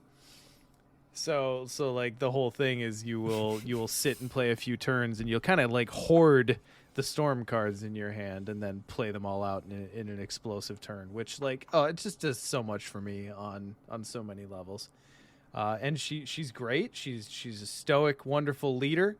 This will be the last time I talk about, well, no, it can't be the last time because Justin's not here. So this will be the second to last time I talk about Midnight Suns.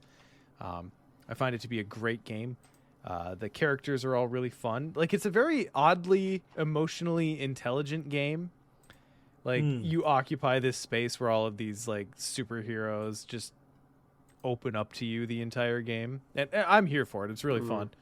And yeah, anyway, Storm's out. It's been great. And now I get to just play the game. I'm not, like, holding out for anything. Right, yeah. I'm not, like, holding out for anything. I'm not just in a holding pattern. I'm in the process now of, like, occasionally doing a story mission while I upgrade everyone's friendship levels, so that I can get their, black and gold Midnight Suns outfit, so that we can look like a team when we go to the final mission. And I'm having a pretty great time with it. However, the day after Storm dropped, this thing I've been waiting for since I bought the game in February. All right, Scott, it's your turn. Korok Space Program has launched. Or Tears of the War Crimes, some people are calling it, because you can essentially torture the Koroks. Ian, have you seen what people are building? Like, Sean, I think I've sent a couple to you. I have seen a few videos recently that, I've got a sense of the shenanigans that are occurring. Like, they gave us weapons and glue and expected us to be responsible. Like, I don't... Oh boy, I'm almost afraid because I've been playing a bit too. I'm almost afraid to go out on the internet and get too many malevolent ideas. I haven't done any of that. I just like watching them because just the creativity and people I call it Korok Space Program because people have actually built multi-stage rockets. That's crazy. That are launching Koroks into the sun. It's ridiculous. Oh man. Yeah, so Tears of the Kingdom released. It is I would have been happy if it was literally just a giant DLC for Breath of the Wild, because I love Breath of the Wild, right? Like all I wanted was more Breath of the Wild, and holy shit did they deliver. Like it is so good. Like I was kind of in a place of being like, well, I played Breath of the Wild. Like it takes place in the same world. What are they really going to add? And it took me, I don't know, a few hours to get through the tutorial area, and then the map opened up, and I was like, oh, oh, I see.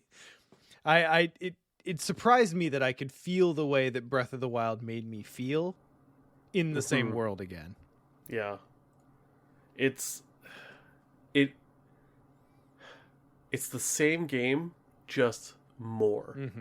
And I love it for it. Like it just, and there's so much to discover, and like the map is literally over double the size because you have the underground now, which is the size of the map, like the overworld.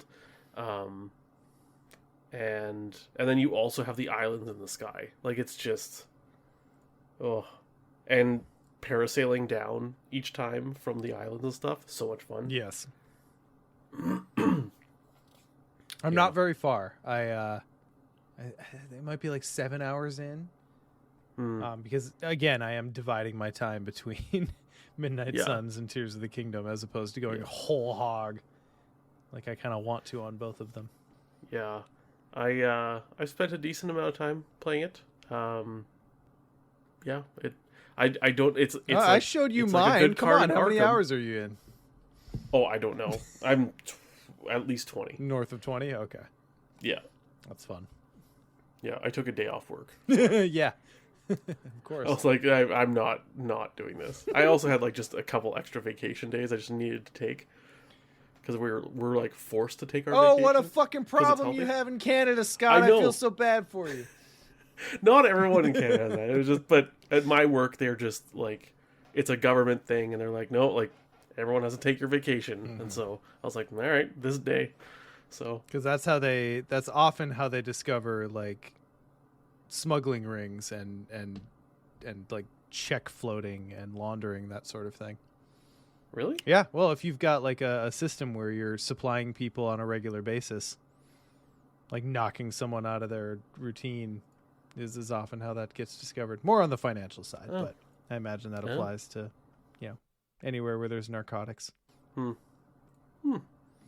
yeah. Anyways, Scott's like, I feel targeted.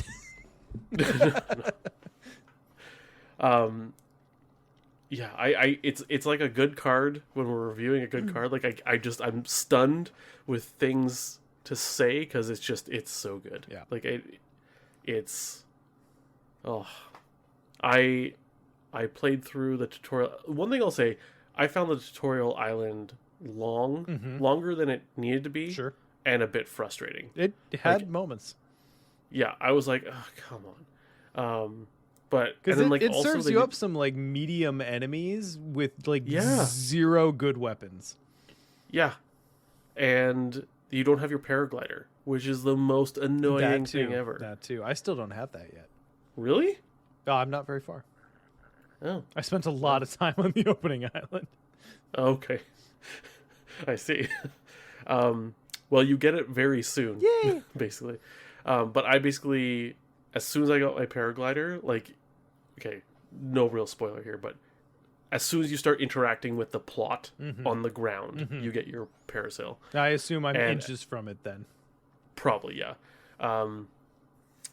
I got that, and like I haven't done another main plot thing. Like I was like, bye, I have stuff to do. like I have to open up unlock that all the map. towers. Yep, unlock all the towers. Like get a bunch of shrines in weird locations that are hard to get to.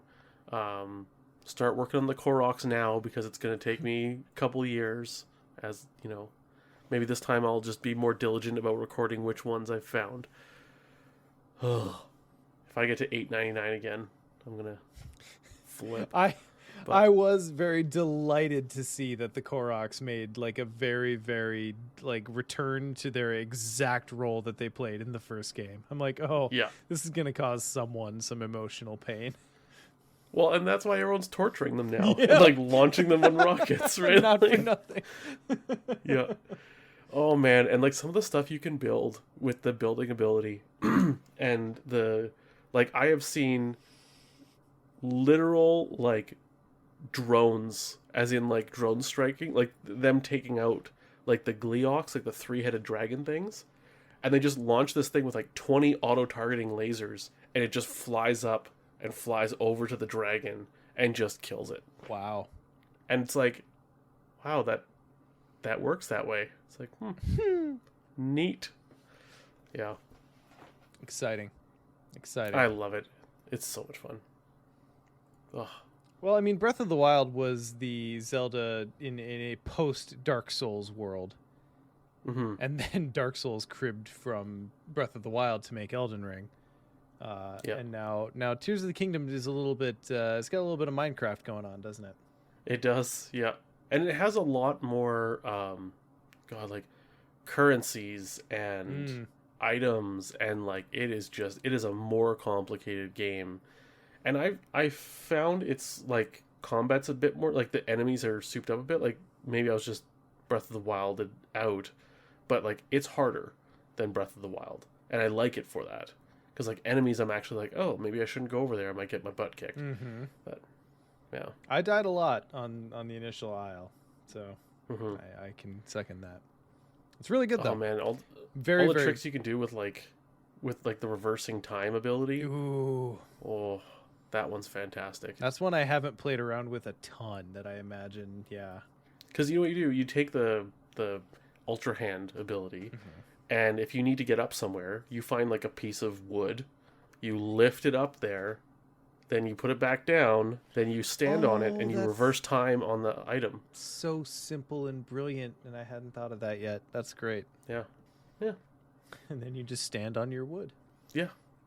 And like you just make your own moving platform. Love it. Same thing with like, you know, those the balls in the temples or in the shrines that you have to like put in the, like, you know, they're orange and then it goes boom, and it turns green and activates them. I do know those exact balls. So one thing you can do is like chuck, and like, you know, sometimes you have to somehow get the ball from here to there or whatever. Mm-hmm. You stand where you need to be. You throw a weapon to where the ball is. You then attach the ball to that weapon. No, then and you then reverse time the weapon back. Shut up. And the ball goes with it. Yeah. Well, now you're thinking with portals. That's great. It is Portal level bonker stuff, man. It's so good. That's exciting. Anyways. Well, shit. I mean, look, I told you guys about this when I was playing Breath of the Wild in the past, but like I've gotten my wife into Breath of the Wild. It's one of the few video games she's like super clicked with. So where I used to have a gooseneck in bed to play Switch on, we now have two, and I bought a second Switch so I don't have to fight with her for this game. So we're just kind of like playing it as a couple, and now I get to impress a girl with my Zelda skills. It's the dream. Nice. Yeah. I'll keep on feeding Yes, you thank hints. you for equipping me, Scott. Yeah. I got you. I'm your wingman. Perfect wingman. Yeah. Let me know when you need cool builds ideas. Ooh. Yeah. There are some really handy ones too, like little flying machines that you can just like explore the map with. That doesn't They're, surprise me. Yeah, it's great. Anyways, this is a lot of Zelda talk. I mean, I feel like we could go longer than 5 minutes, but not on this episode. So, No. thank you to everyone for joining us for 154. We are so very excited to see everyone at BusterCon. Let's go. And we'll check in with everyone else afterward for 155. Bye. Bye.